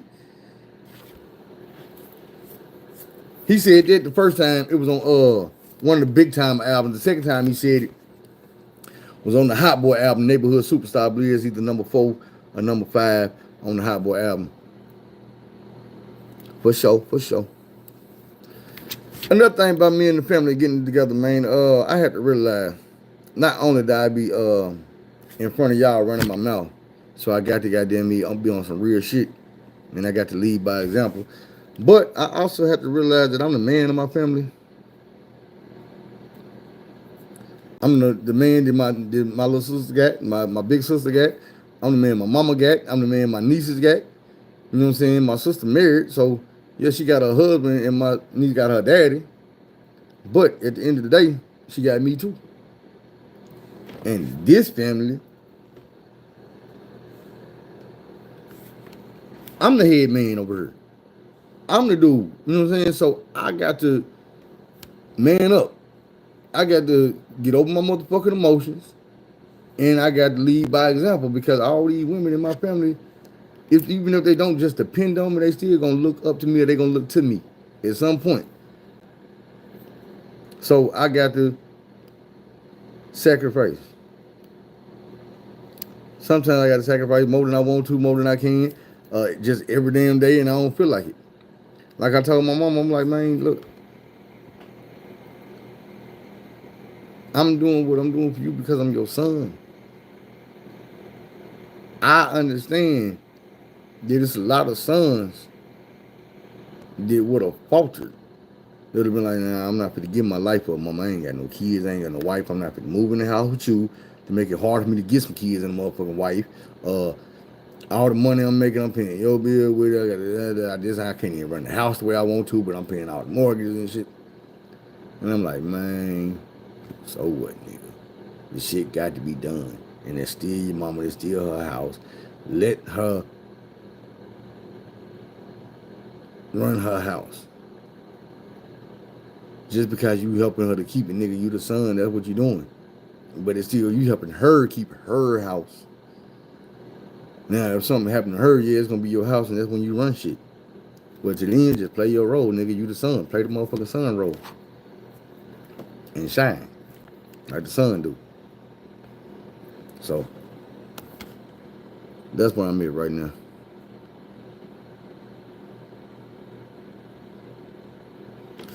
I had to, it ain't easy, man, but like I say, once you know better, you got to do better. You got to. Because I sat there and I thought about the shit. I finally had time to calm down. And when I calmed down, I was like, you know what? I'm telling y'all had a lot to do with it, man. Y'all had a lot to do with it. And I told my mom, I said, man, I'm sitting there thinking all these people that watch me and pay attention to everything I'm doing. And I know it's okay for me to break down in front of them and go through the shit that I'm going through. But they also need to see me goddamn man the fuck back up and bounce back from that shit. And they don't need to see it a month later or 2 months later. They need to see that shit immediately. Because there's a lot of people that just going to have to do that same shit one day. You know what I'm saying? It might not be the exact same situation, but you're going to come to a situation where you're like, you know what? This ain't good for me. And I hate to have to humble my own self when I feel like other people should be humbling themselves. But this ain't for them, it's for me. Like, it's really for me. Yeah, I'm glad that I'm back. You know what I'm saying? My sister ain't married. She feel better, my niece and all that. But at the same time, I don't feel crazy today. I don't feel backed into a corner. I don't feel hurt. I don't feel like a motherfucker don't love me. I don't feel none of that shit I was feeling yesterday and the day before. And the thing about it is, even though I know I never kill myself, them feelings of not being loved and not being wanted will send you down that road where it's like, you know what the fuck am I even here for? Like, what's the point if I'm just gonna be suffering and the people that I'm gonna be attached to is gonna be the ones causing me to suffer? Some people get to that point where, like, you know what, it just ain't worth it no more. Some people get to that point where they say, you know what, I wonder how they gonna feel after I do this. I bet this will make their head realize. Guess what? Fuck them, man. You are the most important person on this earth. Fuck how the next person feel.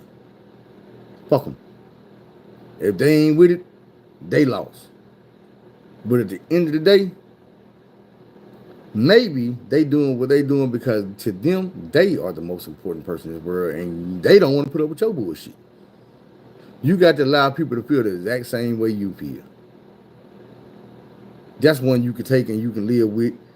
Somebody should be making a remix out of it right now. Let me hit this little clip right here, see if we make a clip out of that.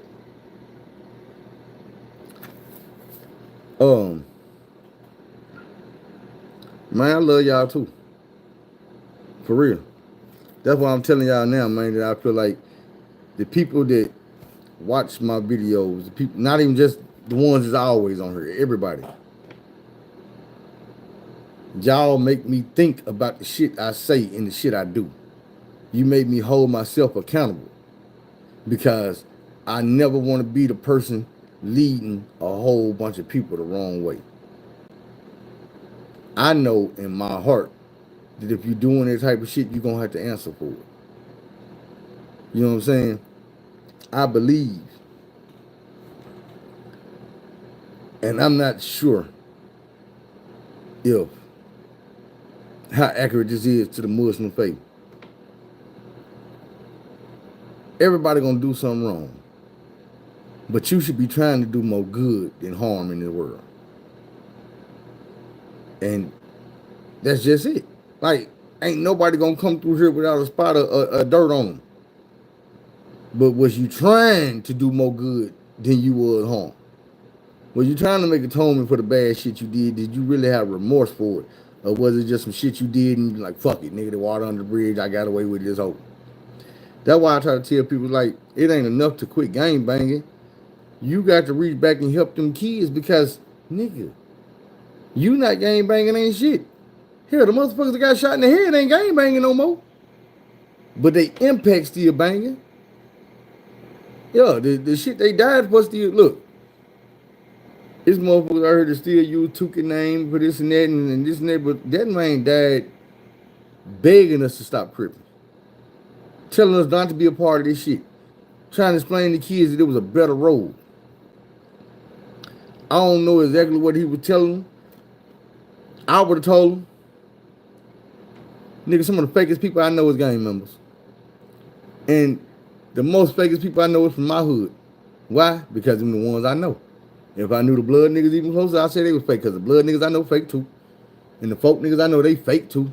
And the vice lords, and the clan members, and the Peckerwoods, and the 13s. Because they put their loyalty in something that ain't their family. That ain't their people. They put their loyalty in they heart into something that's full of hatred for other people. Now, we could talk about being racist and white people don't like us because of the color of our skin, or we don't like them because of the color of their skin. But what the fuck is going on when I don't like a nigga that's a blood just because he a blood? Or I don't like a nigga from this side of town just because he from that side of town. Or I don't like this nigga because he a Hoover Crip. Never met the nigga in my life. I don't know dude. Because he from that hood, I don't like him. I got a problem with him. When I see him, we put the bump. That's why I say a lot of shit that I say about niggas in California, because they perpetuate that stereotype. Like, even when they get to prison, oh, nigga, we fighting in prison just if I see my ops. Nigga, I ain't got no ops. I don't have no black people that I hate just because I see them. I don't know you, I just hate you. You ain't did nothing to me, but I know you not from where I'm from, so I don't like you.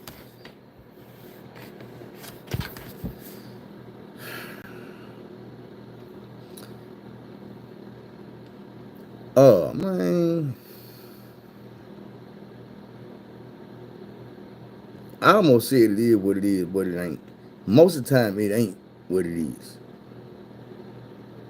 Like, with the situation with my sister, it ain't that. And I had to come to the realization, I wasn't never mad at my sister. I was mad at dude. And since he was connecting himself to my sister at the time, she caught trees. But this is the thing about it, bro. You got to realize, just like everything else negative in this world, that's some shit that people are taught. Now, I broke this down before, and I'm going to break it down again. I'm going to hit the clip button on it when I'm done. I got a whole video on this. And the video is called Why Kids Hate Kids or something like that. But this is about some racist shit, let me tell you. And this is just a thought I had one day. Because I told you I got empathy and sympathy for people. I try to put myself in other people's shoes. And one day I was trying to figure out racism. And I told myself, I said, look, black people, we got to realize, first of all, racism is taught. Nobody born racist. That's some shit you taught. I say, but think about it like this. Imagine yourself, close your eyes and imagine yourself being a little white girl, being a little white boy. You don't know shit about black people. You don't hate black people. You got black friends at school. And you kick it with them, and you never thought about the fact that was your black friend, that was Tom or Bobby or whoever the fuck it was, and that's all it was. That's who you kick it with at school. You play blocks, y'all play Lincoln Law, y'all play tag and Mother May I and Red Rover, all that shit. But you never thought about color. So one day, you come in the house, and your uncle and your grandpa and your dad is sitting in front of the motherfucking fireplace, and they sipping on their brandy or they whatever they drinking on, they telling their stories, and they get telling you, hey, do you know that these black folks used to be considered animals? They was like our cattle. There was a time where we were the real kings and queens of America. We could do no wrong. We didn't have to do no work. These niggas cleaned our houses. They cleaned our asses. They worked the fields. They built the house. They built the barns. They built the sheds. They tended to the animals. Bruh, they drew our bath water. They cooked our meals. They combed your hair. They even breastfed you because we told them to. They had to. They worked for us and nobody else. And you be like, man, hell no. I know these black folks ain't going, they wasn't going for that. Not these LeBron Jameses and Tiger Woodses and Mike Tysons and Michael Jordans. Man, you ain't telling me they was going for no shit like that. With their grandmas and their aunties and their mamas, and they done told them the same shit. And they're like, hell no. You trying to say we really kings and queens and these motherfuckers used to work for us and they supposed to do this and they beneath us and we better than them? Nah. And then they go to school one day and it's Black History Month and they talking about black folks, y'all were slaves. White folks, y'all were slave masters. White folks, y'all came to America and Christopher Columbus, you found this shit. Black folks, they came back and gave y'all a ride over here later on. Brought y'all, put y'all in slavery. Y'all were changed. We called animal. You was cattle. You was 3/4 of a man or 3/5 or whatever it was. But you wasn't human. Not to us. We ran this shit. That's what they getting taught in school now. So now they're like, oh shit. Grandpa and them was right. Grandpa and them was right. These niggas did work for us. They is cattle. They is no good. You fucking monkeys. I'm supposed to be running this world. I'm supposed to not have to work for a living. You supposed to be cleaning my house, wiping my kids, taking care of my kids, and all that other shit. You supposed to be making the big boat float while I just ride this motherfucker. But no, not only am I out here working, but y'all done brought a new type of nigga over here from Mexico, and they taking all the jobs that we could do. Or they not. But you got to understand from a racist point of view, they think they have all rights to do this shit. This was what their forefathers had. Why we get cheated out of it? Why we the ones got to go to work? Why we the ones can't have slaves? Why we the ones doing this and we listening? We ain't rich and we not living like every white man supposed to live. Because they thinking, man, there was a point in time where there was no trailer parks around this mother, no projects, and if it was, it wasn't made for us. We were never supposed to live there. We were always supposed to be in the big house. 2-3 stories high with all the land and all the cattle.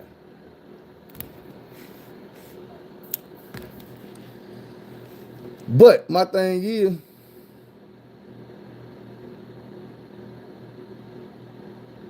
that shit's so in the past. And even though it was true, it was wrong. It was wrong from the beginning. They be on what's one old girl named Nikki Haley, whatever it is, because she say America wasn't built on racism, it wasn't a racist country. And I said, yeah, it was. Dude say, well, no, because if you think about it, a country can't be racist. It was just the people. I said, yes, a country can be racist because we in America have a thing called the Constitution that our country is built upon, and the Constitution is racist. So if the Constitution is racist to this day, how in the hell can the country not be racist? Now, there are amendments to the Constitution to make it less racist, but let's be for real. Slavery was never ended. It was never abolished because of the word except came. That's like you can't give me a compliment and then throw the word but. Damn, you fine, but. Hold on, because you said but, that means you fit to undo everything you just said. It's a backhanded compliment. It's not a pat on the back. It's a smack to the back of the head. Because you get mad at us when we don't want to sing your national anthem that talks about killing black people, slaves and free. The hireling and the slave, meaning the free and the motherfucking enslaved. You were talking about killing them both. The niggas from up north and the niggas from down south.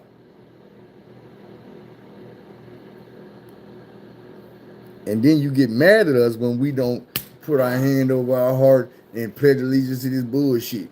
When we don't repeat these mother, you even cut that part out and say, okay, now you don't have to say it, but just say the rest of it. No, bitch. If a motherfucker wrote a song saying, fuck your mama, fuck your grandma, fuck your kids, fuck your neighborhood, fuck everybody that look like you, praise God. And then they brought you that song and say, we just gonna let that part be an instrument. We gonna tone it down. You're not gonna hear them words. We just at the end just say the praise God part. You're not gonna go for that. You're not gonna fucking go for that. No matter how much you love God, you gonna be like, man, we gotta find a different song, bro. Cause I can say praise God in any song, except for this one. But the country that we are from is racist, so they're not gonna let go of that song. It's always gonna be a slap in the face to your ass because they want you to know. You talk about dog whistles, that's a fucking dog whistle for your ass right there. They want you to know. But they hide their hands like they hide their second verse, their third verse, and say, I don't hear that. Yeah, but you know it's there. You know it's there. It's like motherfucking, what's your boy name? Skip Bayless telling Shannon, put the glasses back on. And motherfucker, we knew what you wanted to say. Your message came across loud and clear. That was your dog wow. Nigga, who the fuck you getting out of line with? Do you not know who I am? In all reality, you nobody. Like I had to explain to somebody because they tried to make Shannon Sharp look bad. I'm like, bro, at what point do you think Shannon Sharp stood across from this dude thinking, if dude pissed me off and I reached across to snap his neck, he can do anything to stop me. He just be a snap neck motherfucker right here on TV. So why would your words hurt me when I know you can't physically conjure yourself to try to hurt me? There is nothing in your head that would tell you to stand up and try to hurt me. You better do it with your mouth. And even when you do it with your mouth, you won't even say what you want to say because you know better. So to me, that don't hurt me. That made me feel better because I know you know. I know you know. And if you know, you know.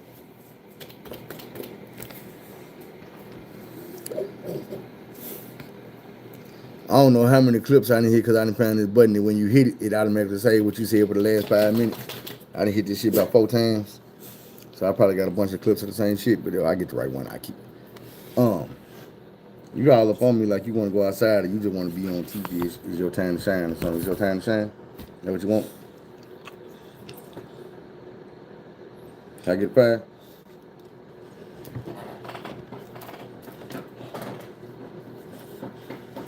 No, you gonna scratch me up like that and I can't get the 5? Oh, you smart. Give me 5. Give me 5. Nah, up high. Up high. Nope. Up high. Zing. You poke you. Give me 5. All right, other hand. All right. I'm about to say you better.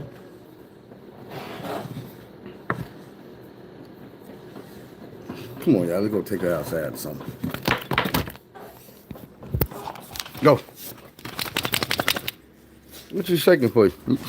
And then you stink too. I just gave you a bad day for yesterday. You could get another one tomorrow. Deep water.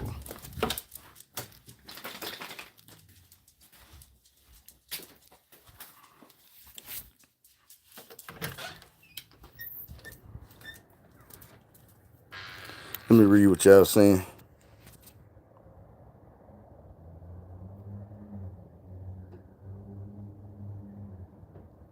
It is sad that these people ain't even been born to be fighting racist shit one day. It's also sad that babies ain't born will be racist one day.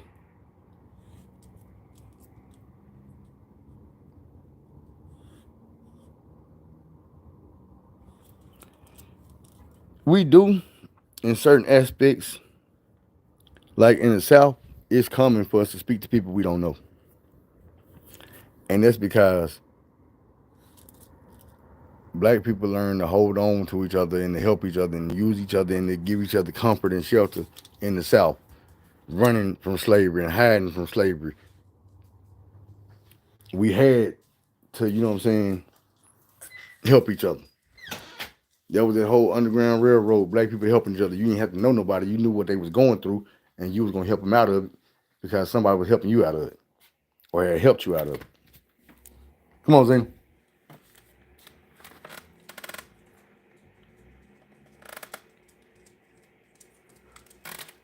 It's a lot of different things, man, that we don't know about ourselves,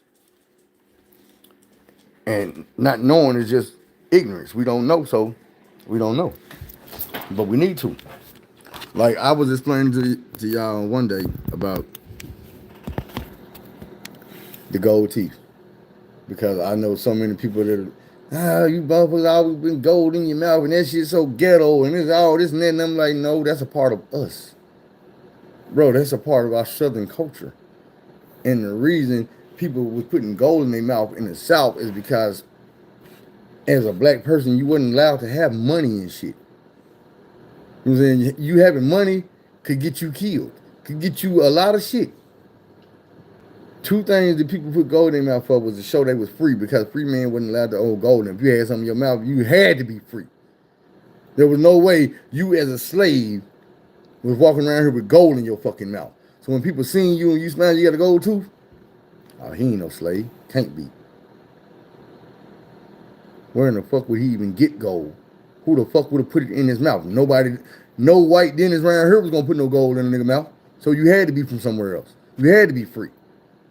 Also, it was an insurance policy. Like I said, people wouldn't allowed to have money. You think you can walk around here, nigga, with a pocket full of what the fuck money? You ever seen Life? Do you not remember what happened to the nigga that had the money?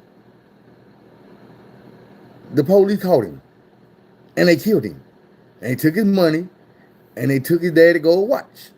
Well, not his daddy, but Ray daddy. Claude, whichever one it was. It was Ray. They took Ray daddy watch because it was gold. It's kind of hard to take a gold tooth out of a nigga's mouth. You got to actually take it out. And when you go cash it in, it's a gold tooth, not a gold watch. And see, dude didn't go cash it in. He walked around with that in his pocket for 40 years. You think he was going to walk around with a gold tooth in his pocket for 40 years? Nah, but that nigga would have walked around with it in his mouth for 40. Man, there's so much shit in that movie that's going to explain this shit. You know what I'm saying? They're not going to explain it, but if I explain it to you, you can go back and see it and watch it like I try to tell folks. When we talking about the racism, then you get to talking about the fact that racism was supposed to be abolished except for prison. That's what our racist constitution says, right? Well, explain to me why only black people was being put in prison. I can't give you a specific number, but I'm sure it wasn't 5, 10 years of prison that went by and white people were still not going to prison. It don't matter who you killed, who you molested or raped or whatever you were doing. You wasn't being held accountable for them crimes because of the color of your skin. The Constitution wasn't there to apply to you to lock you up for that type of shit. See, what you got to remember is they was already savages like that. I tell y'all, they was already savages. When they came to America, they was already them savages. That's why they was coming this way. These folks did not want them over there in Europe no more. They had to go. You savages, you murderers, you rapists, all you people that came over here on the USS. Maybe it wasn't the USS, but y'all know who name was on that ship. I'm not even gonna say it because I don't want to. This ain't for controversy. But y'all know who name was on the ship that brought the slaves over here. They took that same person's name and fed it down your motherfucking throat and told you, "Hey, comply." They probably wasn't saying comply then, but that's basically what they were saying. Just comply. Just comply. Do what we tell you to do, and we won't take your life. Y'all thought the police invented that? No. Slave master invented that. Slave master also invented the police. Come on now. Be for real. Slave Patrol was the very first police in America that all their job was to catch a free nigga and turn him back into a locked up nigga. They send him right back to the same plantation. Why? Because you know that land. You know how to work these fields. And Mr. Jones that freed your ass and let you go. Him and his sons can't tend these goddamn fields, so we gotta lock you up and put you back over on that goddamn plantation. The white man ain't gonna have no way of life. We're not gonna be able to survive without you. That was the thing about it. They couldn't survive without the slaves, so they had to find a way to get motherfuckers back in. And the thing is 2024, and if them motherfuckers still ain't running this country with money being made off of prisons, off of free labor, off of motherfucking U.S. Constitution, then tell me what they doing.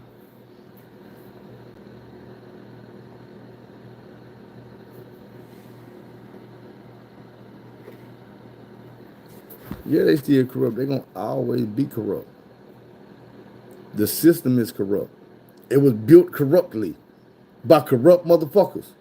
That's what I say. How could I ever 100% support the Constitution when I know the Constitution is 100% against me? Nobody in the room when the Constitution was being conformed or wrote or written was there to represent us. Nobody. Remember, that same Constitution they put together, those people said that we were 3/5 of a man. That's what their Constitution said. It was racist against us from the very beginning. Like I told you, there have been amendments, but that ain't good enough. Ain't good enough. We need a reconstruction of the Constitution. One that represents America, not the Europeans that made the motherfucker with the European thoughts and a way of living. That they was better than everybody else and it was just for them, and this is how we gonna survive in this country, and they still surviving. Everybody else is just here. They just here. It's a grudge. Because you can go bring people from any country in America and they'll say, well, we're going to bring them here legally, but what are we going to do? Tax-free.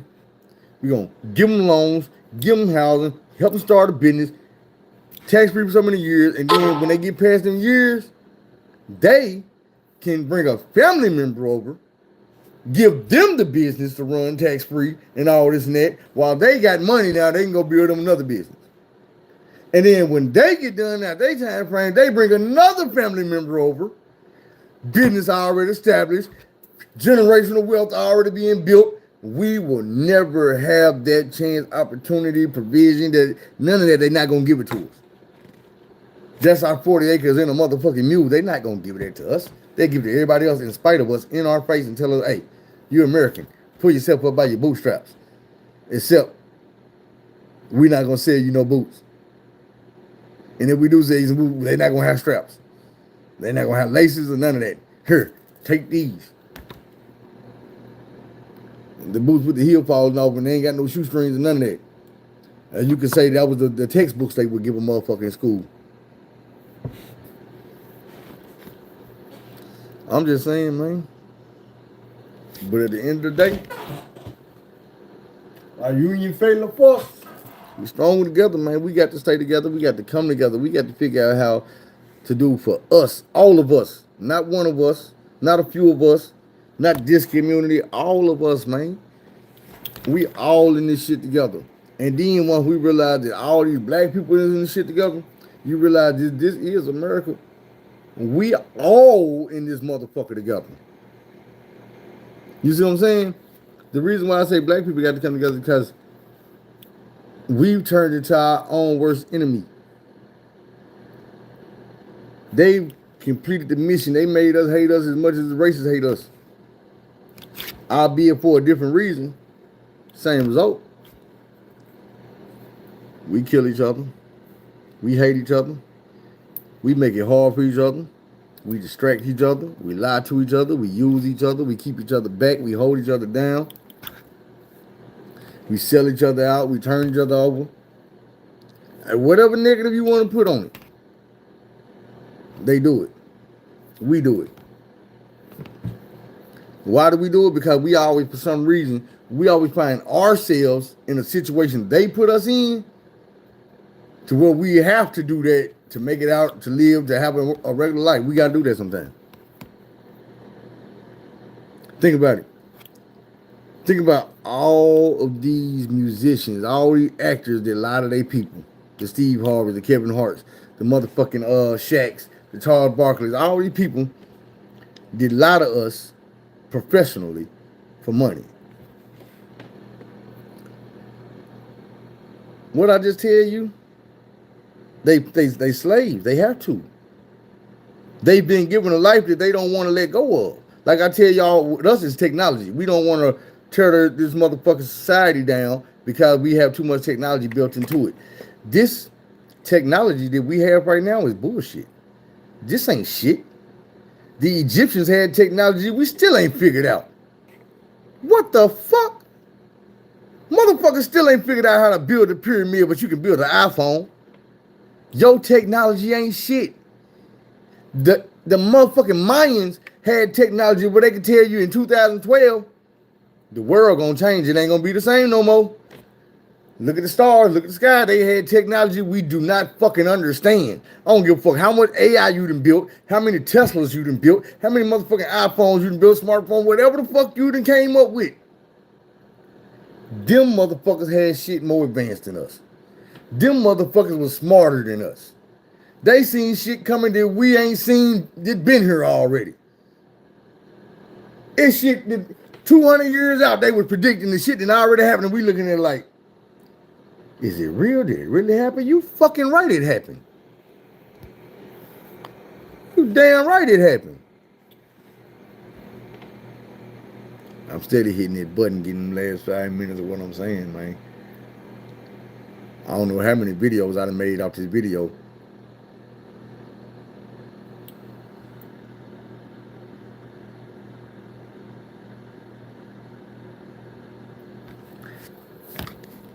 But boy, what you just said is a mouthful. We battle distractions. Yes, we do. They did too, but we battle distractions on a different level. We got NFL, NBA, we got soccer, women's basketball, women's wrestling, boxing, MMA, motherfucking slap fighting, bare knuckle boxing, gymnastics, Olympics. We got all this shit. Back then, they just had the motherfucking Coliseum and fighting lions, tigers. They had jousting, the duel to the death. They had to entertain each other like that. They didn't have no basketball or no baseball. And the people finally came in there like, bro, if all our entertainers die, people gonna not want to be our entertainers, bro. We got to find a way that people can compete and win and live. A duel to the death, you don't live. Somebody gotta die. Jousting, somebody gonna die. You throw somebody in the Coliseum with the lions, somebody gonna die. You use these gladiators, somebody gonna die. But guess what? When you take a gladiator like LeBron James and you use his black ass up, 2 days later you get to use him again. 20 years later, you still using him. And even though you done paid him $1 billion, that man made you $1 billion every motherfucking day he stepped on the court. That nigga made Nike so many billions. He got 1 or 2. Man, they was getting 1 or 2 a motherfucking week. These networks is showing them TNT and ESPN, billions. Money hand over fist because they entertaining you. They keeping you busy while a motherfucker like Donald Trump has a meeting with a motherfucker like Putin. You watching the motherfucking Super Bowl and shit. Motherfucker is not paying attention on 9/10 to see what's happening on 9/11. They like, oh shit, 9/11, the buildings came down. Well, nigga, on 9/10, was you paying attention that Bin Laden brother was having a meeting with goddamn George Bush daddy? You didn't know that? The Bin Laden family, the Bush family is linked like this. The Bin Laden family bailed the Bush family out when they went bankruptcy from the oil business. The Bush family goddamn me started a whole motherfucking war in the Middle East. The Bin Laden family got rich off construction. Who the fuck you think built the army bases in the Middle East? The Bin Laden family in America paid them. Y'all don't know this because they not gonna come on TV and talk about it, but you can research it. You can find it out for your goddamn self. I always tell you, don't take my word for it. Go look the shit up. So if you know that these family was in cahoots, if you know, then you know. See, I'm gonna tell you something else you don't realize. You ask me, well, why would they start that war? There was a presidential election going on at the time, and Bush lost the election, and then they were supposed to recount the votes because they were like, man, we gonna recount these votes. Guess what, my nigga? They still recounting them votes. President Bush was never elected president the first time. But we forget that because we were entertained so many times. When 9/11 happened, everybody said, oh, patriotism. They forgot to say, who is our fucking president? We're in the middle of a presidential election. They're supposed to be recounting votes. Y'all don't remember that shit? Y'all remember they supposed to be recounting the votes to find out who the president was, and all of a sudden the war happened and we fuck who the president is. They just ran with a nigga. And he was the dumbest motherfucker in the world. Till you got to Trump. Y'all don't remember George Bush was not presidential. He was stupid as fuck. No country respected dude. He got elected again on gas prices. Wow. Gas prices. Gas prices. Y'all do know that in wartime, gas prices go up, right? Especially if you're beefing with the Middle East where all the oil is, except that's not where all the oil is. I seem to remember a BP tanker catching a hole and dropping billions with a B of gallons of oil in the Gulf of Mexico, but it was just one tanker. The same BP company had 250 tankers out there. Only one got fucked up and dropped billions of gallons of oil. So what the fuck was the other tankers holding? And that was just BP. You got Exxon, you got Valero, you got the 76, 66, Shell, all Circle K, all these motherfuckers. You had even more back then. Think about it is, who over here was in the oil business at the time? You know how presidents supposed to put their companies and their business in a blind trust, right? Well, if you go to war and your company is oil, you pretty much know that you can control the oil prices. No matter what you can see, if you raise the oil from $1 to $4, you making $3 profit off every gallon of oil, gas pumped in America. For 8 years, at least $3 profit off every fucking gallon pumped. $3 profit off of whatever you was getting over $1 anyway. That's billions a fucking day. That's billions of dollars a day. Not $3 off every person go to that, every gallon. So that means if you go to the motherfucking gas pump and you put 10 gallons in your tank, you just made that nigga $30. But that's just you. Everybody on your block with a car got to put some gas in their car. Everybody in your neighborhood got to put some gas in their car. Everybody in your city got to put some gas in their car. Everybody in your state got to put some, America got to put some gas in their car. At least once a week. And everybody in America is giving up that $3 a gallon to these motherfuckers every time they go to the pump. Could be $30. Shit, could be 60 depending on how many gallons of gas you put in your goddamn car. But what I'm saying is at the end of 8 years, oh my God, how much money was made off of gas in America. Did you not notice? Bush left office. Obama came in office. Obama has no interest and no investment in the oil. Obama came in office 4 months later, gas prices was down near normal again. Why? Because he had no interest in keeping it high. He made no money off of that shit. The president before him got filthy fucking rich off of that shit and disappeared. He ain't look back. No controversy. All this bullshit is going on with the motherfucking Republican Party now. That motherfucker somewhere in his goddamn summer home, even in the wintertime, chilling. Like, man, fuck them folks. I'm rich. I got my money. I owned a baseball team when I came in office. You know how much money it takes to own a baseball team? Nigga. Put it like this. Baseball players make so much money.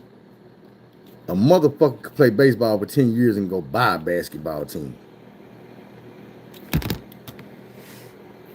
You take the highest paid motherfucker playing baseball right now and you give him that money for 10 years straight, he can go buy a whole football team, whole basketball team. That's how much money it costs to own a baseball team. Because baseball motherfuckers get paid. Yeah, they getting paid. They playing down there all year round. Soon as the motherfucking season over, nigga, they starting right back up. It's like a motherfucking summer vacation. You coming right back. Nigga, when the football season over, it's gonna be a long time before football season come back around. It's gonna last 3-4 months and then it's goddamn be gone 7-8 months. Basketball season over, it's gonna be gone for a while. Baseball season over, a month or two, be right back. They gotta play a whole lot of games and they getting a whole lot of motherfucking money for it. That man owned the baseball team, they tell him what money he owned. Them folks had bread. Not to mention, I think I told y'all this before too. Everybody in the Bush family, it's a book called The Bush Crime Family. See, they talk about Joe Biden and Hunter Biden with no proof. Okay, Hunter Biden did smoke some crack before. I haven't, but a lot of motherfuckers have. He ain't got no grape charges around here. He ain't graping folks. He ain't got no murder charges around here. He ain't ending people's life, taking people out of this world. Everybody in Bush family got a body. Wife, daughters, him, brother, daddy. They all got bodies. This is public knowledge. This is nothing that you have to guess about. You can go look this shit up. Bro, think about it like this. His daddy, his fucking father started Desert Storm. When they went over there in that war, what did they do? They fought their way into Kuwait and set all the motherfucking oil on fire. That's how they wanted to do. Because if we burn all your oil up, guess who y'all got to get oil from? Not only America, but guess who owns the fucking oil in America? Me, the president. I started the war and burnt your oil up, now I sell you, man. And then my son getting over and he started the war too. But not only that, but I orchestrated the day before. I talked to the dude that he beefing with. You gotta realize, Osama was an outcast to the Bin Laden family. Bin Laden family is business people, not murderers and terrorists. They set Osama up to take the fall for 9/11. That was a business move between America and the Middle East. Who property? The Bush family property. Oil, money, presidency. George Bush Jr. wasn't fit to get in office. He was losing that fucking election. Distraction. A war is a distraction. Super Bowl wasn't big enough. National championship wasn't big enough. The Olympics wasn't big enough. They had to start a fucking war. Now, anybody smart, and I'm finna hit the button again. Anybody smart enough to tell me this answer, give it to me. Since you've been born, since you've been alive, who is the first Republican president to come in office and not start a war? I give you a hint. He started out a Democrat. He only switched to Republican when it was time to run for office.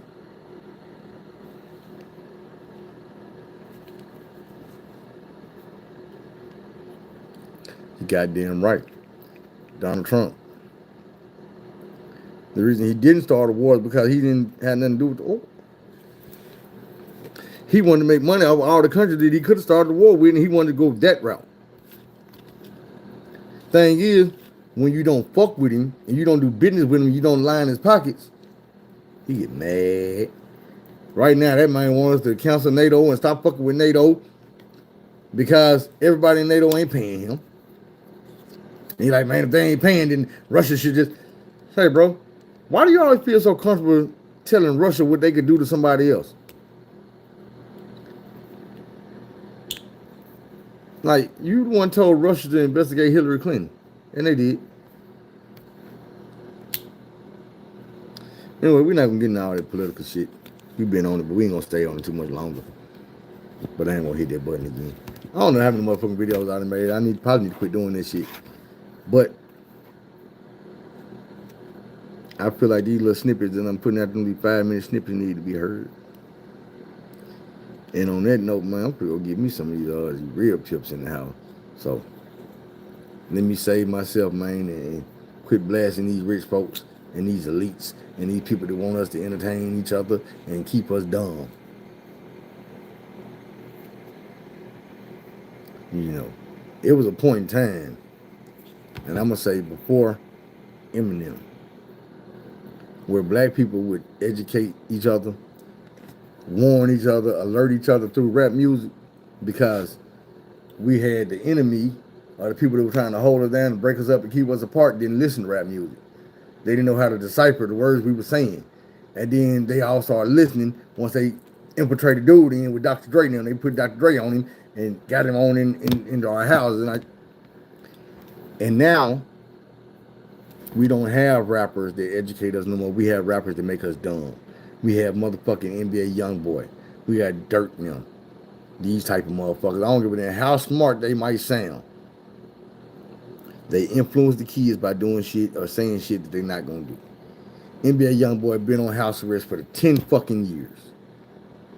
But for 10 fucking years, he been dropping music about killing and shooting and off this and I do you like this. Boy, you made all the videos, all the guns and shit in the driveway, in the backyard of the mansion that you live in Utah. You claim that Baton Rouge shit, but my nigga, you live in Utah.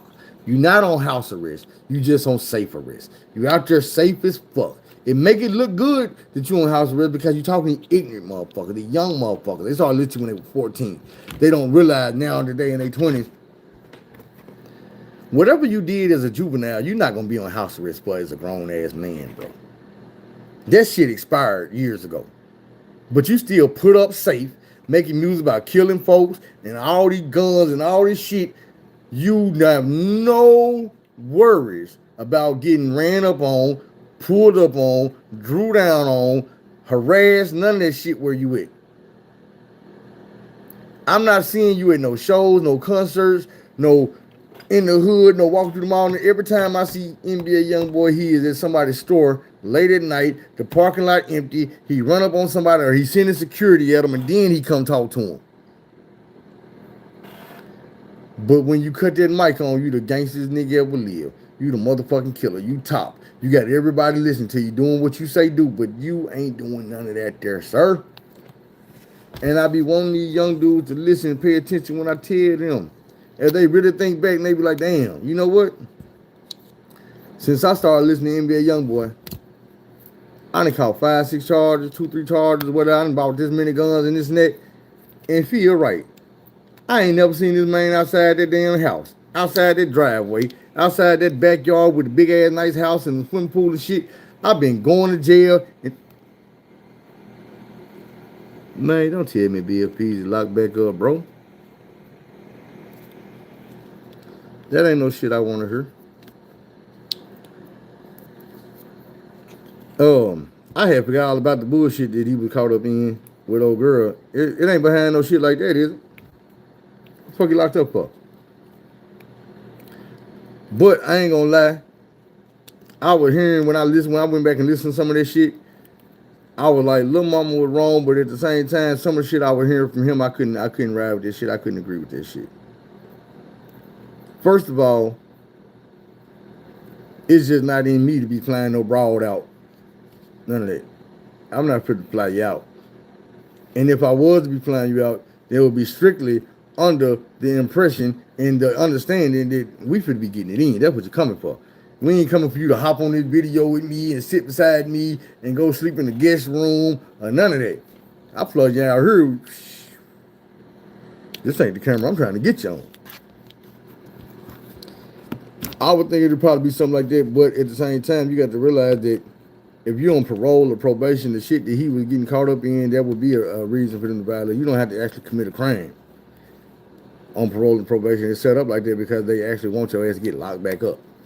So you don't actually have to catch a crime. There's certain shit you could do. And they be like, you know what? Just like, okay, hanging around a felon, hanging around with somebody that got a gun, or going to a place you know gang members gonna be at. You don't have to commit a crime. You don't have to go over there and rob nobody, fight nobody, or none of that.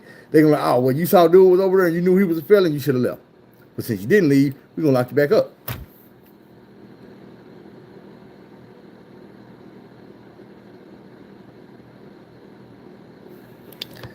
Yeah, I didn't think it would be her because he didn't do nothing to her to actually violate her. He might have been on some creep shit, but that's not illegal. And at the same time, I'm not even going to, well, I will say he got on some creep shit, but at the same time, I'm not going to excuse her. I'm going to say it like this. She is a person who 9 times out of 10 seen dude online. Dude was getting big. He started putting out the merch. He putting out the books. Everybody know him. Everybody talking about him. She wanted to be close to him. Like most women do with celebrities and local celebrities and type people. You want to be around him because he popping. And that's what it was. And then when you got there, you wasn't all the way hoish. Like most women is. Like, fuck it, I'm going to go all the way. You thought you was going to be able to use them and take that shortcut. And it's like, no. You finna go down the long road. You trying to take a shortcut. You thought you was just gonna come over and you know what I'm saying, buddy, and we friends. Ooh. But like that man say, y'all was talking about different shit on the phone. You come down here and you all in the homeboy face and you doing all this and that. I'm not the judge to say who should have did what. All I'm gonna say is, I try not to put myself in them situations. I would hope that y'all don't put yourself in them situations because, man, everybody ain't on the up and up, man. Male or female. I'm gonna call a spade a spade. I feel like their intentions was to use each other. And then in the end, neither one of them really liked being used. So shit didn't work out. He was for to use her for sex, she was for to use him for clout. He wasn't really trying to give up the clout. She wasn't trying to give up the cookies. So they went their separate ways and got messy. But, man, we over 2 hours, so I'm going to go and cut this one short, man. I don't want to intimidate people from watching. They look and see these videos be so long, a lot of people run from them. I'm going to start trying to keep my videos under an hour, man. If I had to, I'd just do 2 videos. 3 videos or 4 videos, I have many others. But I am going to try to keep them under an hour for now. Once again, man, I thank all y'all and I appreciate y'all. But and I had to tell my mama, I'm like, mama, not only do they make me think and second guess and rethink and get shit right. That's the shit they do without knowing it. After I let her read that, and I'm gonna tell y'all too, when my mom read that post, she started crying and she was like, man, you don't know how it make me feel to read these words because that's how I feel about life. That's what she told me. She was crying. She's like, that's how I feel about life. Like, and it mean a lot to me that you see it the way I see it. Like, nigga, this shit ain't important. These folks ain't important. The people that is important is the people that's actually important. And them people you keep close, regardless. You allow them to make mistakes. Because everybody do. You ain't perfect. You ain't never going to be perfect, so you don't get to judge people by them standards. I can't sit here and judge my sister and tell you ain't never supposed to piss me off. It's over. Because I don't know how many times I done pissed you off and you just didn't cut me off for it.